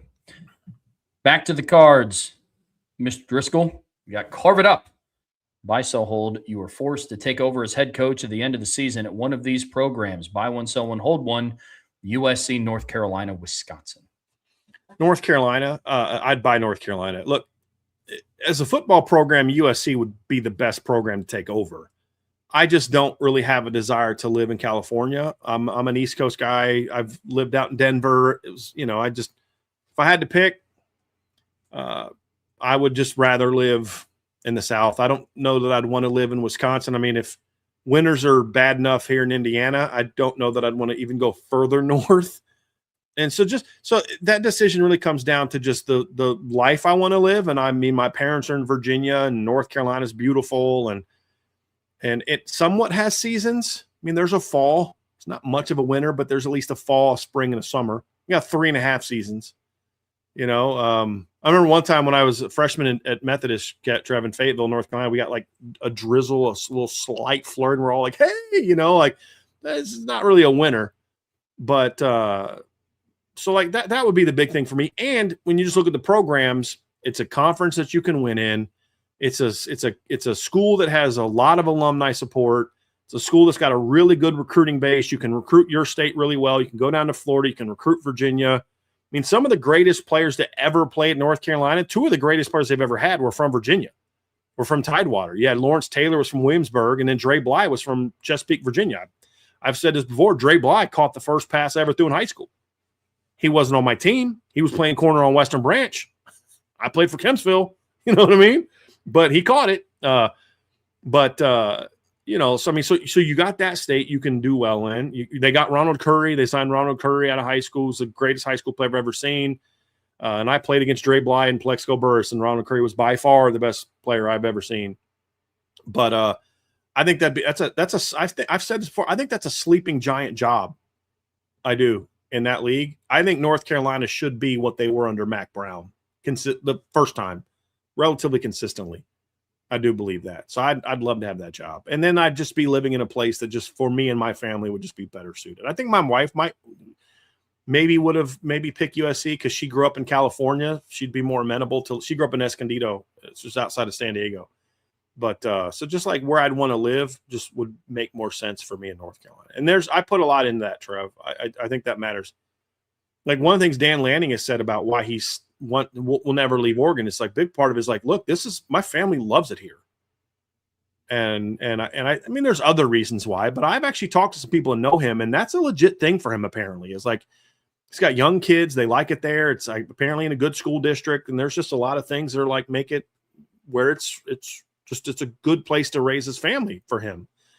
And I respect coaches that do that. I think that's part of the reason that Marcus Freeman is going to be a little tougher to get out of Notre Dame. Is just looking for like what jobs would he take? It's going to have to factor into what's going to be good for his kids.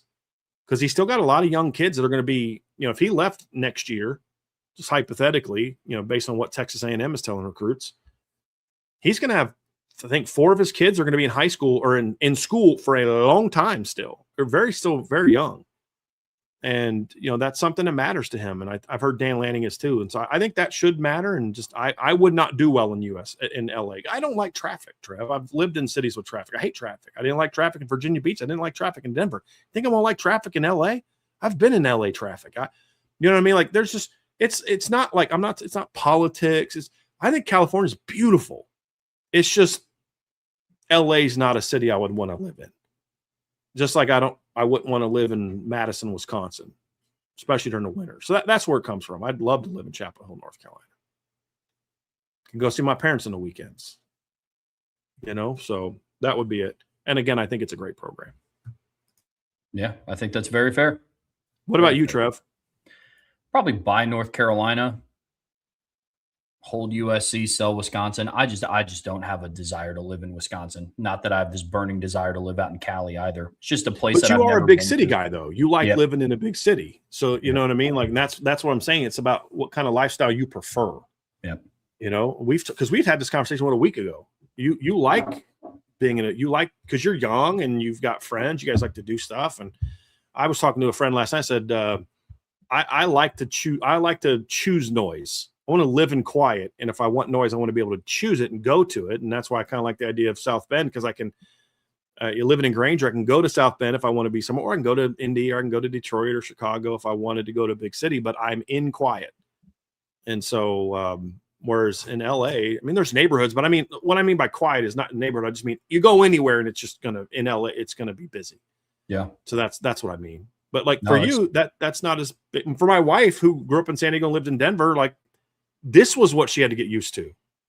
As a kid that grew up in Lime, Ohio, South Bend's like, it's kind of big. You know what I mean? Like it's just different. Yeah, that's very fair. Yeah. I've said this once, I'll say it again. I think Indianapolis is probably the smallest city that I'll ever live around. Yeah. But having said that, I don't know if I wanted to get much bigger than this, but that's where I'm at. But all things are on the table. From Moneybag Jake, buy, sell, hold. Even if Cam Williams doesn't have a big breakout during fall camp, Notre Dame will use his unique skill set and still get him quality snaps. I mean, I hope by it. I hope that he plays well enough that they feel comfortable putting him on the field to use his unique skill set. He's got to prove it. There's too much talent to where his skill set's not so much greater than everybody else that you can't utilize it. So I hope by that one. Here, I'm going to read this. By so hold, Trev. There's a realistic possibility the first snap against Wisconsin could be Burris, Faison, and Greathouse.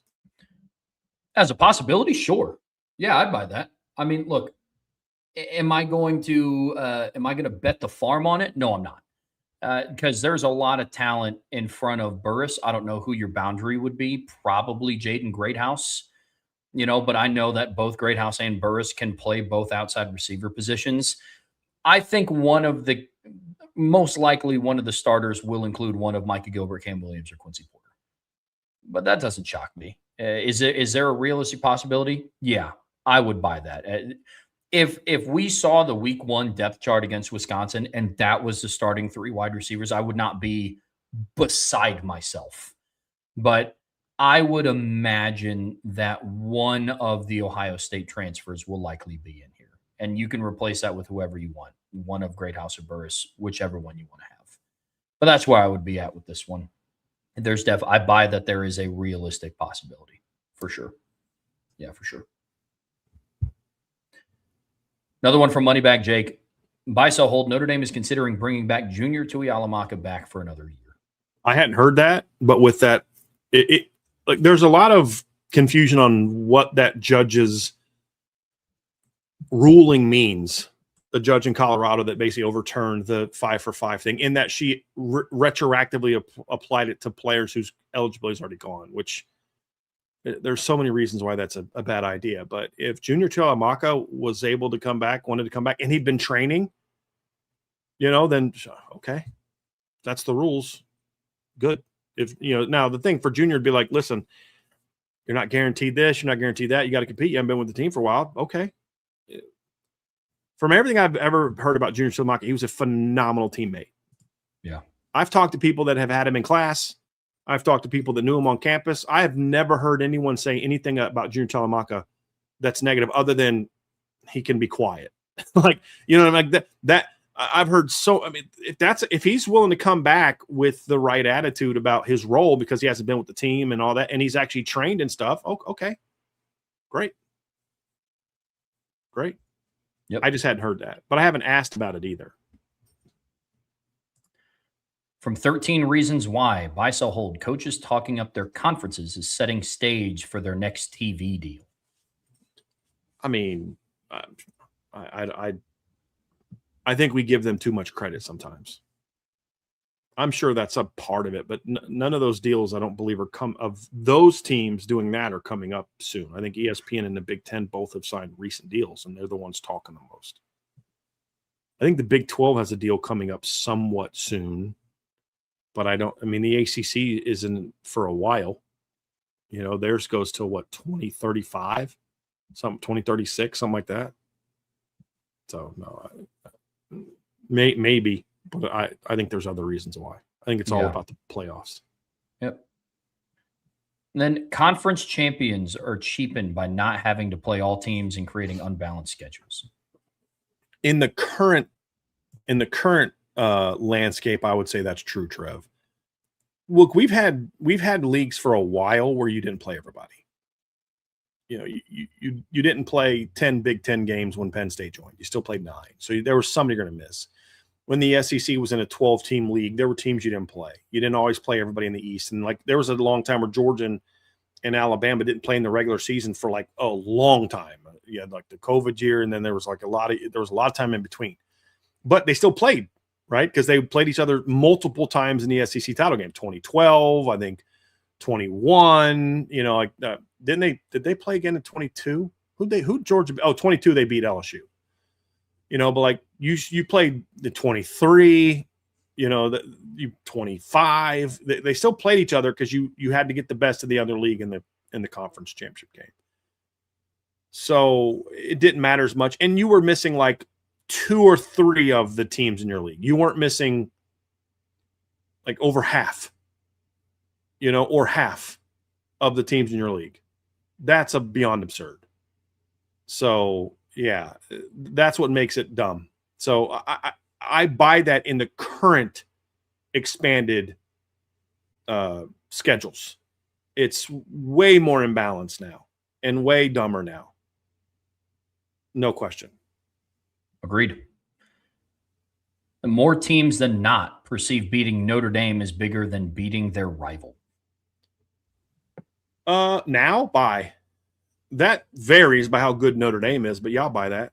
I'll buy that. I think outside the blue bloods, I think that's true. Yep. Look, I don't care how big Notre Dame is. I don't care how good Notre Dame is. Ohio State beating Notre Dame is never going to mean to as much to the majority of Ohio State fans as beating Michigan. Yep. And vice versa. I will be honest, there's going to be years where beating Notre Dame is bigger to an Alabama fan than beating Auburn. Beating Notre Dame is for a Georgia fan is going to be bigger than beating Georgia Tech, or Florida even, for others, it's not. So I'd say for the most part, I'd say, yes, that's true. Now, part of it depends too on how good is your rival. That's the other part of it, and when is the game played? Where if I'm looking at it from the standpoint of regular season, if Ohio State beats Michigan in the regular season and beats Notre Dame in the championship game, I think they're probably going to look at the win over Notre Dame as bigger, but it's not because of Notre Dame. It's because it's the title game. You know what I mean? Like that's where I look at it. But I think for regular season, for more than half of teams, I would say that's true. Sure. I'd say way more than half of the teams, that's true. Sure. You don't think Texas Tech would care more about beating Notre Dame than any of their Big 12 opponents? Yep. I just wish this sentiment was shared with Notre Dame's biggest rival. Yeah, exactly. But I digress. It is now when they can tell Notre Dame what to do and play them whenever they want. Play in a situation where there's no leverage, there's no negatives for USC to play then, and there's no positives for Notre Dame, as I've explained already. You get no benefit from beating them, and you get a loss to them held against you. Yep. Simple as that.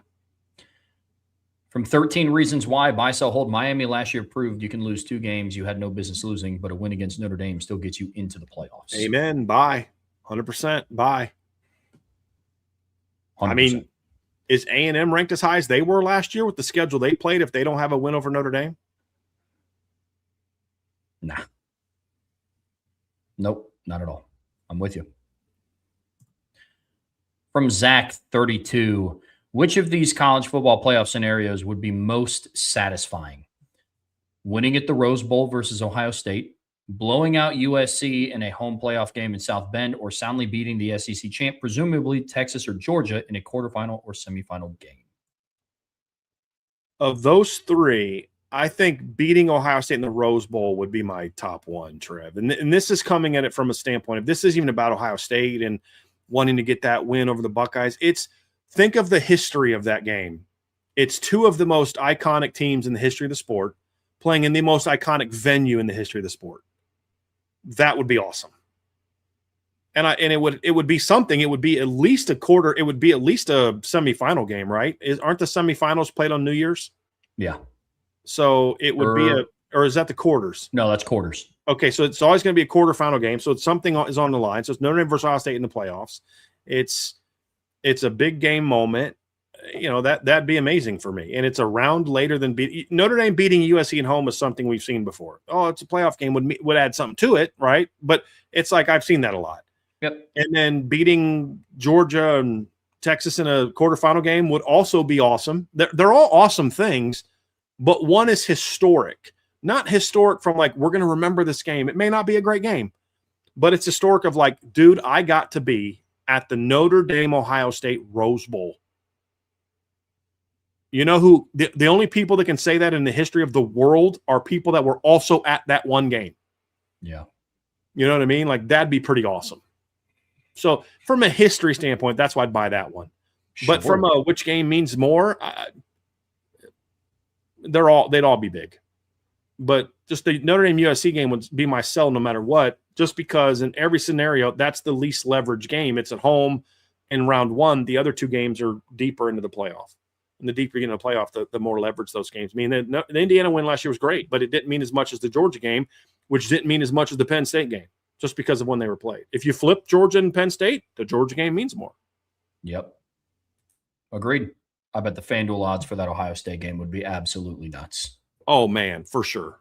Absolutely nuts. But same page here. I'm buying the Rose Bowl game, holding the SEC champ game, and then I'm selling the USC one because we've already seen that multiple times in recent years. So, agreed. From New York Irish, at least 6 of the following playoff seeding projections will be correct. Number 1, Notre Dame. Number 2, Oregon. Number 3, Texas. Number 4, Miami. Number 5, Ohio State. Number 6, Georgia. Number 7, BYU. Number 8, LSU. Number 9, Indiana. Number 10, Oklahoma. Number 11, SMU. Number 12, Boise State. So 6 of the actual seedings, not just the teams that made it in. 6 of the seedings have to be correct. I'm going to buy that. I think that there's a world where the Notre Dame seeding is correct. I think that there's a world where the Ohio State, Oklahoma, SMU. I think if Indiana makes the playoff this year, I do think that they're going to be on the road. And then I think that there's a world where that Texas seeding at number 3 is correct. So, yes, I'm going to buy that at least 6 of them are correct. The only ones that I disagree with, I think if BYU makes the playoffs, I don't know if they're going to be a home team. Now, I know that you are projecting them to then go on and win the Big 12, meaning that they're probably 12-1. They run the table outside of their game against Notre Dame. There's a world where that happens. I'm not ready to say that LSU is going to be a home playoff team, so there we have questions. But, yeah, by and large, I buy that at least 6 of the following playoff seeding projections will be correct. For sure. Yeah, I'm with you, Trev. I don't think that all 3 of Notre Dame's opponents are going to make the playoffs. Yeah. One of them will have a stub their toe moment that knocks them out. Yep. But I'll say this, like the other thing too is, so basically what you're saying is Notre Dame beats Miami, Miami beats SMU in the ACC title game, BYU wins the Big 12, right? Yep. I won't have LSU there. If LSU is good enough to be 8, they'll be ahead of BYU. Sure. With the schedule they play, that's kind of why I look at that one that way. It's fair. From JZ Irish, buy, sell, hold. Since 2000, the biggest high to low moment during a game. So this is a buy one, sell one, hold one. Option 1, the clock running out in 2005 versus USC, just for them to put time back on the clock. Option number 2, scoring the game-winning touchdown against Florida State in 2014, just for them to call OPI. And then option number 3 is taking the lead with 30 seconds left versus Michigan in 2011, just for the defense to forget how to play defense. Still can't believe Notre Dame lost that game. Ooh. That's mine would be the Florida State one. Just because, again, it's because I was there, so it just was a little different than watching it on TV in my office. That would be the one for me. There was also a lot more on the line in that game too, but I mean, they're all terrible. Yeah, they're all terrible. I think my buy is probably the USC one by a very close margin because, like, the game was over. Now, you could argue the game would have been over if that touchdown stood, because then, like, Florida would have had, like, less than 20 seconds left to do anything. But, man, when I saw that clock run out against USC in 05, like, that meant the game was over. And then that got taken away. Students started to rush the field, and they had to be told to get back off and that whole thing. So I would buy the 05 USC game, hold the Florida State game, and then I'd probably sell the Michigan game in 2011. Some of that, too, is like, hindsight's always 20/20, and I know what 2011 ended up being despite that game. So it stunk. But I go back through and think of, I don't know if the season gets derailed in 2014 if it wasn't for that Florida State game, and I know what would have happened in 05. So it's definitely close, JZ Irish, but that was a not fun stroll down memory lane. Now, having said that, they did go through and kind of make it back up. And then since 2000, the biggest low to high moment. So kind of flip side of the coin, ending it on a much more positive note. So option number 1 is Pitt missing the game-winning field goal in double overtime in 2012.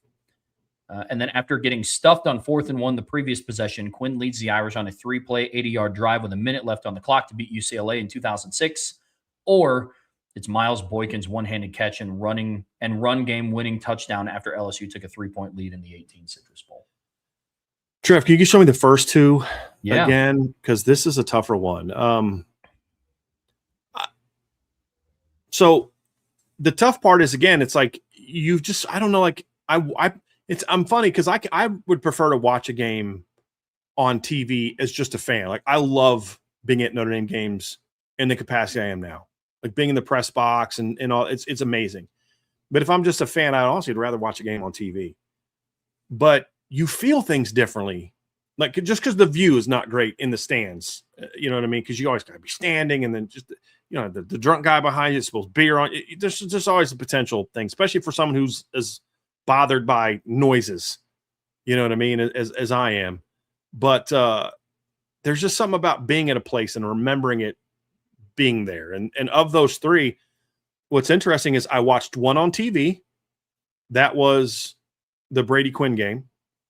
I watched the Pitt game in 2012 from the stands. It's the first time I think Trevor and I were in the same building together, because we talked about that when he got hired. We were both at that game. I was coaching that year, and my wife bought me tickets to that game because our season was over. And so we went there with my in-laws. And so I was at that game. And then in the LSU game, I was there in the press box. And of the three, the one that went from low to high was interesting, because this is different than a lot of others. Is actually the game I watched on TV. Because it was the game was so bad for 59 minutes. You know what I mean? Like that was like, that'd be my buy. It's really close second though, because of that LSU one, because it was such a back and forth game and it was such a crazy play and just the joy of it, but you couldn't really celebrate because in the press box. And I'll sell the Pitt one because it was a big moment, but it's not the same when the other team does something wrong as much as it's like when your team does something to win a game. You know what I mean? Like, quarterback throws a bad pick to lose the game is different than stopping Stanford at the goal line on 4th down, or Miles Boykin catching a touchdown pass or something like that. You know what I mean? So that's why I'd say the other one. And if we're being honest about it, that should have been a penalty on Notre Dame, because they had 2 number 2s on the field. They did. So if look, I'm an honest person right here when it comes to, like, if I'd be mad about something if it happened against Notre Dame, I should be upset with it if it happens for Notre Dame. And if the roles were reversed, we'd still be talking about how we got screwed in that game because Pitt had 2 guys on the field with the same jersey number. So Notre Dame caught a break in that one. And so let's be real about that. But that's also why that one has a little bit less for me. But it's not often that the game that I watched on TV as an adult meant more, was bigger than the game I was at in person. But in this case, that one was just such an iconic finish, and the emotion and all that was just, I was going crazy when Samardzija made that one dude miss, and it was clear he was going to score. I was like, oh, I was losing it. Yeah. And I watched that game with my grandma, and that was pretty cool too. That's awesome. So, yeah. I have no idea what order I'm going to go with. I was at both of these games in person. I was not at I'm going to actually sell the LSU game. Here's why.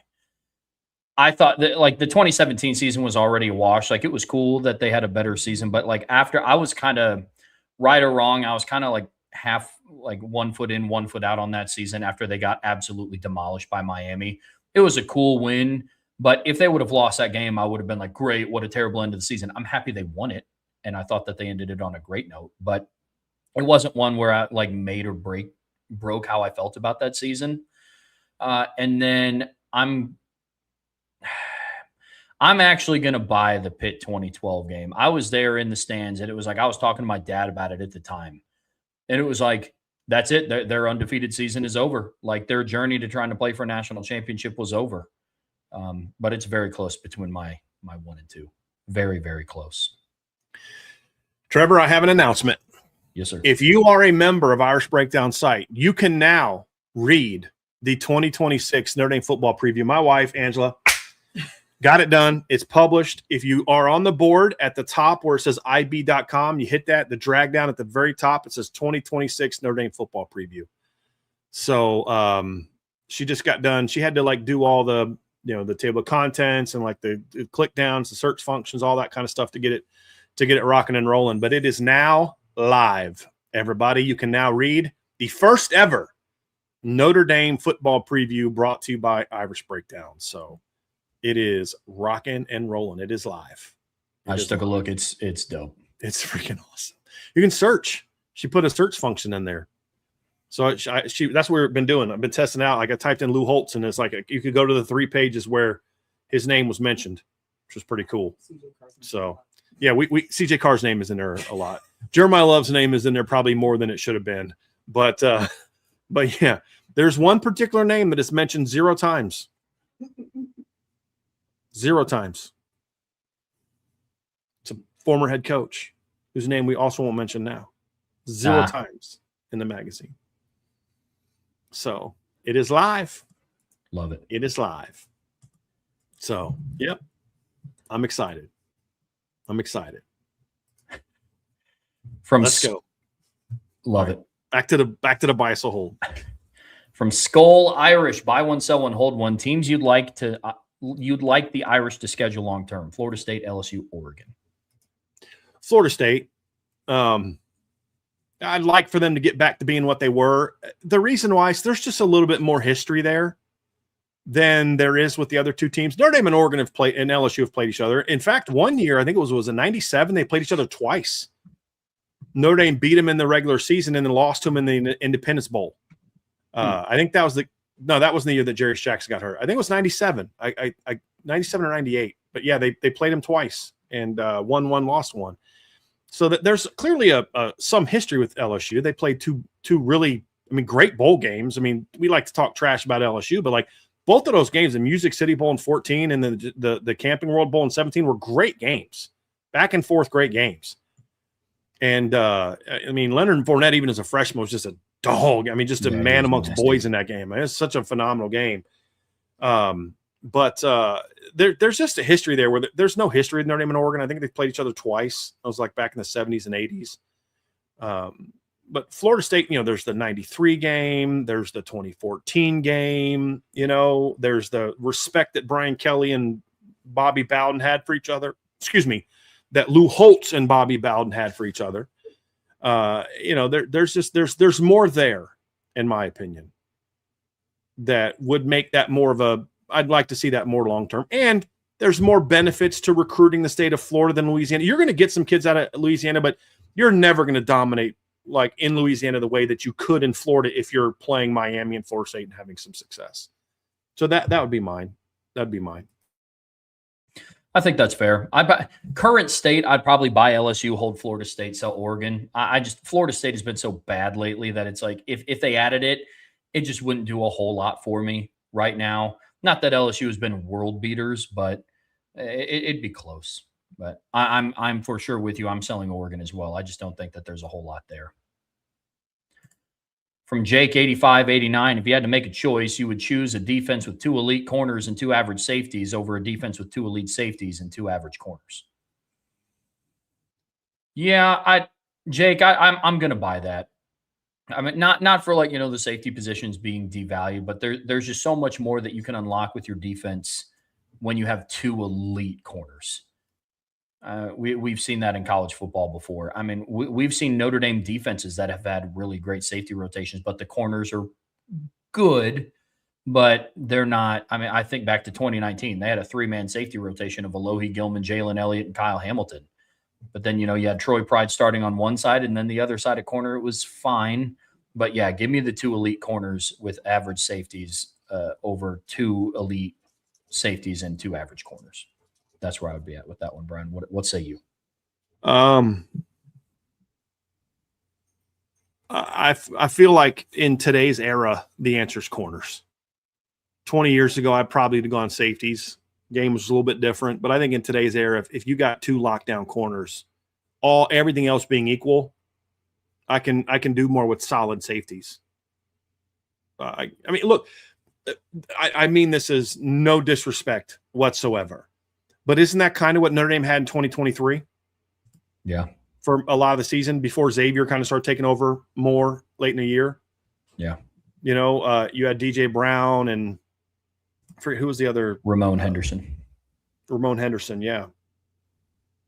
No, that was that was 2023. They had Xavier Watts was a dude, but 2022 is what I'm thinking of. But you had really good cornerback play, and so your pass defense for a lot of that year was really good. So, yeah, that's fair. I'd rather, again, it's every defensive system is different. If I'm playing quarters or cover 3 all day, my answer changes. But for Notre Dame, it's corners for sure. So Tom L.E. hit us with a pretty long one, so you're going to have to bear with me here because this stretches across a couple cards. But it's buy 2, hold 2, sell 2. So option number 1 is Micah Gilbert wins the boundary job and becomes a very solid starter with 30-plus catches this year. Option number 2 is Quincy Porter gets healthy during camp and takes over the starting boundary position by game 4 and sets him up to be wide receiver 1 next year, assuming Faison and Greathouse go to the draft.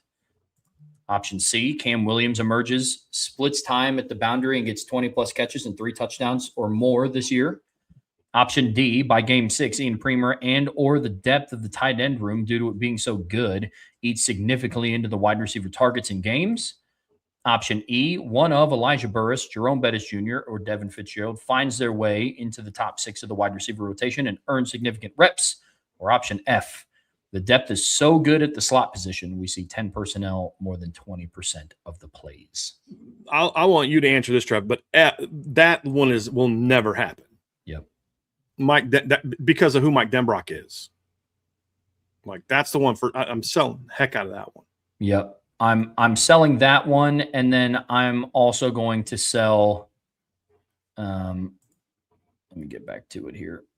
I'm also going to sell. Oh gosh, this one's tough. I'm also going to sell A. Micah Gilbert wins the boundary job and becomes a very solid starter, 30 catches a year. He is more so than the most. I have to see it with him. He absolutely has the potential to do it. But I need to see him get out of the offseason before I predict a 30-catch season for him. I get that, but he's still proven more than Quincy Porter. Sure. You know what I mean? So, like, I understand where you're coming from, but when my other options are Quincy Porter, and then what's the other ones? Cam Williams and Ian Premer. I mean, like, I agree with what you're saying. With no context, I agree with what you're saying. But when my options are a bunch of dudes who combined still have fewer catches than Micah Gilbert, it's harder for me to kind of say that. It was a tough one, Trev. What are the last 2? The last 2 are one of Elijah Burris. Yeah, I would buy that. Getting into the top 6, one of those will get into the top 6. And if I had to bet right now, it'd be Elijah Burris. I'm definitely selling the other one.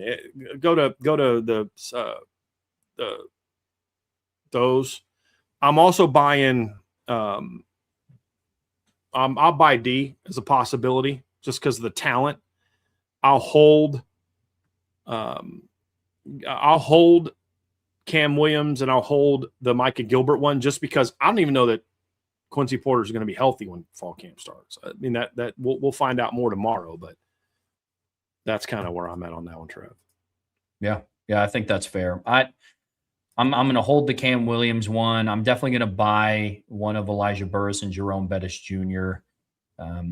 It's a close conversation. I agree with everything that you're saying about Quincy Porter. But given the choice between, and maybe it's just because I've seen Micah Gilbert a part of this roster for 2 straight years, and then it just doesn't come to fruition. No, like what you're saying, Trev, I totally get and agree with, and we're on the same page. It's just all the options are kind of that way. And even with I need to see it from him, he still played more than anybody else that's mentioned in this thing. That's all I'm saying. It's sure, that's fair. It's not a lot of great options. I need to see it with him is spot on. It's just, but that's even more true of the other guys, in my opinion. That's where I was kind of coming from. From Darvis, Buy, sell, hold. This offseason has felt like multiple off seasons rolled together. Length, silly rumors, interesting board threads, etc. I'll be honest. It definitely felt like multiple off seasons because of the length of it. I think there's been some silliness. I think the boards overall have been pretty good. Agreed. Our board has anyway. That's the only one I'm on. There's been some silliness here and there. The silly rumors are ridiculous, but we get that a lot, honestly. But I'll be honest, you guys have made this a better offseason than I thought it was going to be. And we've talked about this multiple times lately, but just the BISA holds are constantly fresh. They're good. They're engaging.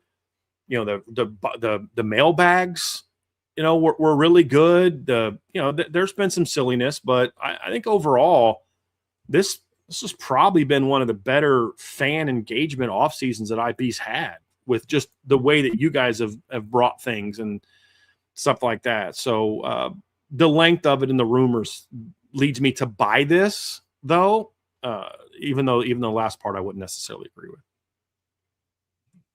Yeah, that's a definite buy for me. Outside of the board threads, and the follow-up is the start of fall camp could make for the IB boards to be a calmer place. I echo a lot of the things that Brian says. Like, I mean, everybody's antsy and everybody's ready for football season to come back, but by and large, I think the boards have been great. Mm-hmm. Having said that, this offseason has felt like an eternity. Notre Dame's offseason started a month and a half before we actually thought that it was going to start.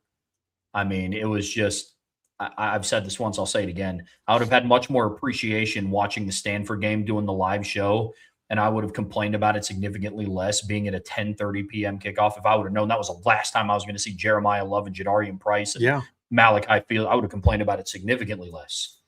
But kind of goes back to what Freeman talks about all the time, right? Guaranteed opportunities. You don't know, the future's uncertain, all that stuff that he says. But in that scenario, it's true. So this offseason has felt like forever. Yeah. It has started for us the Saturday after Thanksgiving. We just, like you said, we didn't know that. Technically the Sunday morning after Thanksgiving for us, but we didn't know it at the time. No, yeah, man. Crazy. From Smellrod, buy, sell, hold. Buy one, sell one, hold one. Notre Dame has an 800-yard receiver. Notre Dame has an 1,000-yard rusher. The defense allows 7 points or fewer per game in October, where they have North Carolina, Stanford at BYU, and Navy. I'm going to buy 800-yard receiver. I'm going to hold 1,000-yard receiver. I'm going to sell C, but I had to think about that for a second, because I could see them giving up like 14 to BYU, shutting out Stanford, and then holding Navy to 7, and then holding, Stanford, UNC to 6. You know what I mean? Like, I could see that. Like, or even just make it simpler. I could see them shutting out one of those teams, or holding 2 of those teams to 3, and then giving up, 14 and 7, or, you know what I mean? Just like different scenarios, or 0, 7, 7, 14. That gets you to 7 a game. I could see that. It won't be easy, but it's not nuts to suggest it. You know what I mean? Like, that's actually possible. It is. Yeah. This is. When you dive into it, it's actually a lot closer than what you would think, but we have the exact same order. I'm with you. It'll be tough. Yeah. As a bonus from the previous one from Smellrod, if you had to pick one, what would you pick? A receiver room where 5 guys go 400 to 600 yards, or 1 guy goes over 1,000 and everyone else is under 300? Oh, give me the 5 guys with 4 to 6. Because you know what's going to happen when you get to the playoffs is you got Jeremiah Smith at receiver and everybody else is sub 300, and a good team is going to say, well, we're going to take Jeremiah Smith out of the game and make you beat us with a bunch of guys that do nothing. Yep. And you're going to get beat. 100%. Give me the 5 guys that go for 4 to 600 every single day of the week, and definitely on Saturdays. Agreed. For sure. Agreed. Last 2 cards here, Brian. One of them from Ballpeen Jeweled Shillelagh. Buy, sell, hold. Notre Dame capitulating to Southern Cal's demands for a week 1 game is disappointing. Buy. I mean, this was put in there obviously before. Yeah. We had our conversation, but yeah, that's definitely a a bye. And then it's actually beneficial to Notre Dame that the Southern Cal game is scheduled for the first game of the season in 2030, because under Lincoln Riley, it should be a fairly guaranteed, moderately challenging tune-up game. I mean, if you want to get petty with it, I'll buy this. Yeah. I mean, I'll buy this. But at the end of the day there's going to be years where it's like it is that, but you get no credit for it. If USC turns it around and finishes really strong, you won't get credit for it. Again, we've got ample evidence of this. And maybe I have my tinfoil hat on a little bit too much here, but I find it ironic that for the first time outside of 2020 and World War II, that Notre Dame and USC don't play in the regular season. This is now the year that USC turns it on and is getting all this hype, to where if Notre Dame would have beat them in a season like this, it might have maybe actually meant something, considering they've spent the last 3 months trying to convince us that Jade Maeva is going to be the next Caleb Williams. Right. But it is what it is. Maybe I'm just reading too much into the tea leaves here, but I also think that's a very ironic thing, that now that Notre Dame doesn't play them in the regular season, now they're going to be world beaters. Yeah. But it is what it is. Yep. Then John A1 to take us home. We do have a super chat after this, but from John A1, buy one, sell one, hold one. The strength of the offense will be the ground attack. The strength of the offense will be the pass game led by the quarterback. The strength of the offense will be equally balanced ground and air. I buy that it'll be equally balanced ground versus air. I hold that it will be the offense, the pass game led by the quarterback, and I'll sell that it'll be the strength will be the ground attack. All are possible. None of them are. These are three good possibilities. I just think this team is going to be a little bit more balanced than people think. Agreed. I think so too. I don't think it's going to be CJ throws 45 times a game, but I also don't think they have 55 team rushes at the end of a game. There will be games they have to do that. You know what I mean? Like there'll be games CJ is going to have to carry them. There's no doubt, but it's just, they're not going to be this, they're not going to be Texas Tech with Pat Mahomes. Right. And that's an extreme, but like, you're going to have to be a team that can run the ball and throw the ball. Yep. And I'm very optimistic about this receiving core, but it's still not Ohio State 2024. It's still not Jeremiah Emeka, Carnell Tate. It's not that. You need balance. And what happened in 2024 when Ohio State couldn't run the ball, it was a lot easier to stop them. Even with those great receivers, like you're going to need balance, in my opinion. Going to need balance. Oh, holy moly. That's just, Trev, I don't know what's going on today, man. I don't know what's going on. This is getting spooky. Go take a temperature. Yeah. Yeah, I don't know what's happening. No, actually, no, he got it backwards. He got it backwards. We got the same buy, but he got the holdness to sell backwards. But at least we got the buy. We got the right buy. We got the right buy. It's still technically twice in a day we've kind of agreed. So, yeah. So just real quick, Trev, you can also see this on the I'm going to show this. You can also see the magazine here on the iPad. So you can obviously see it on the front page, but you can see it on the iPad. It looks good on the phone. It's just not, it's not as good on a phone. We've tested on all the different platforms, but it's a magazine. It's just not going to be as, in my opinion, good on the phone. So definitely desktop, definitely iPad looks great. You can make it a single page view as well. So you can just make it to where it's just one page. This is when I take the table of contents down. You guys can see, looks good there. And then I haven't looked to see how you do it, but she said there's a way to do it also where it makes it single. Oh, here we go. You can also make it single page mode where you're kind of getting one page at a time. You can see that kind of there. But yep. So it is out. Very, very excited about it. We tested it on our platform. Should be good on all of them, but the bigger your screen, the better it's going to be, in my opinion. So very excited about it. Very excited about it. And then we had a super chat from UT Irish 55. He says, thank you for the super chat, Drew. Appreciate you. For Trev, name and order your favorite college tight end. At least one has to be non-Notre Dame. Okay. Yeah. I mean, in order, I guess I'll try to give you a top five. One is Tyler Eifert. Two is Michael Mayer. One has to be non-Notre Dame. Mm-hmm. Brock Bowers is probably up there. He was absolutely disgusting. Dude. He was so good. He was a beast. Dude, he was so good, man. And then after that, like, dude, honestly, John Carlson, he was so fun in 2006. Like, that'd probably be like a rough little top ranking. And then Bees, It's so sad he had his final season wasted on that 07. I know, man. In 07. Yeah. Oh, it stinks. I'm with you. With you completely. And then real quick, Bees, I saw you put it in the chat. I got my hat at like the 47 website. So that's where I got mine as well. Yep. So yeah, I'd look. They make good hats. They do. They fit my big head. So yes, same. It works out well. I have a large cranium as well, Trevor. So yep. Because it's hard. I like low riding hats. I like low fitting hats. And it's hard to find a hat that goes down. A lot of hats are like way up here. And on my big freaking head, that doesn't look great. With like the bottom of my face rounded out, I need a hat that has like that trucker style. Yeah. Because if I just wear like a traditional ball cap, my head looks real oddly proportioned. Yeah. Yeah. The top of mine is the big part. Yeah. I have a big freaking head. And I don't mean that figuratively. I mean that literally. So, yes. I get you. Awesome.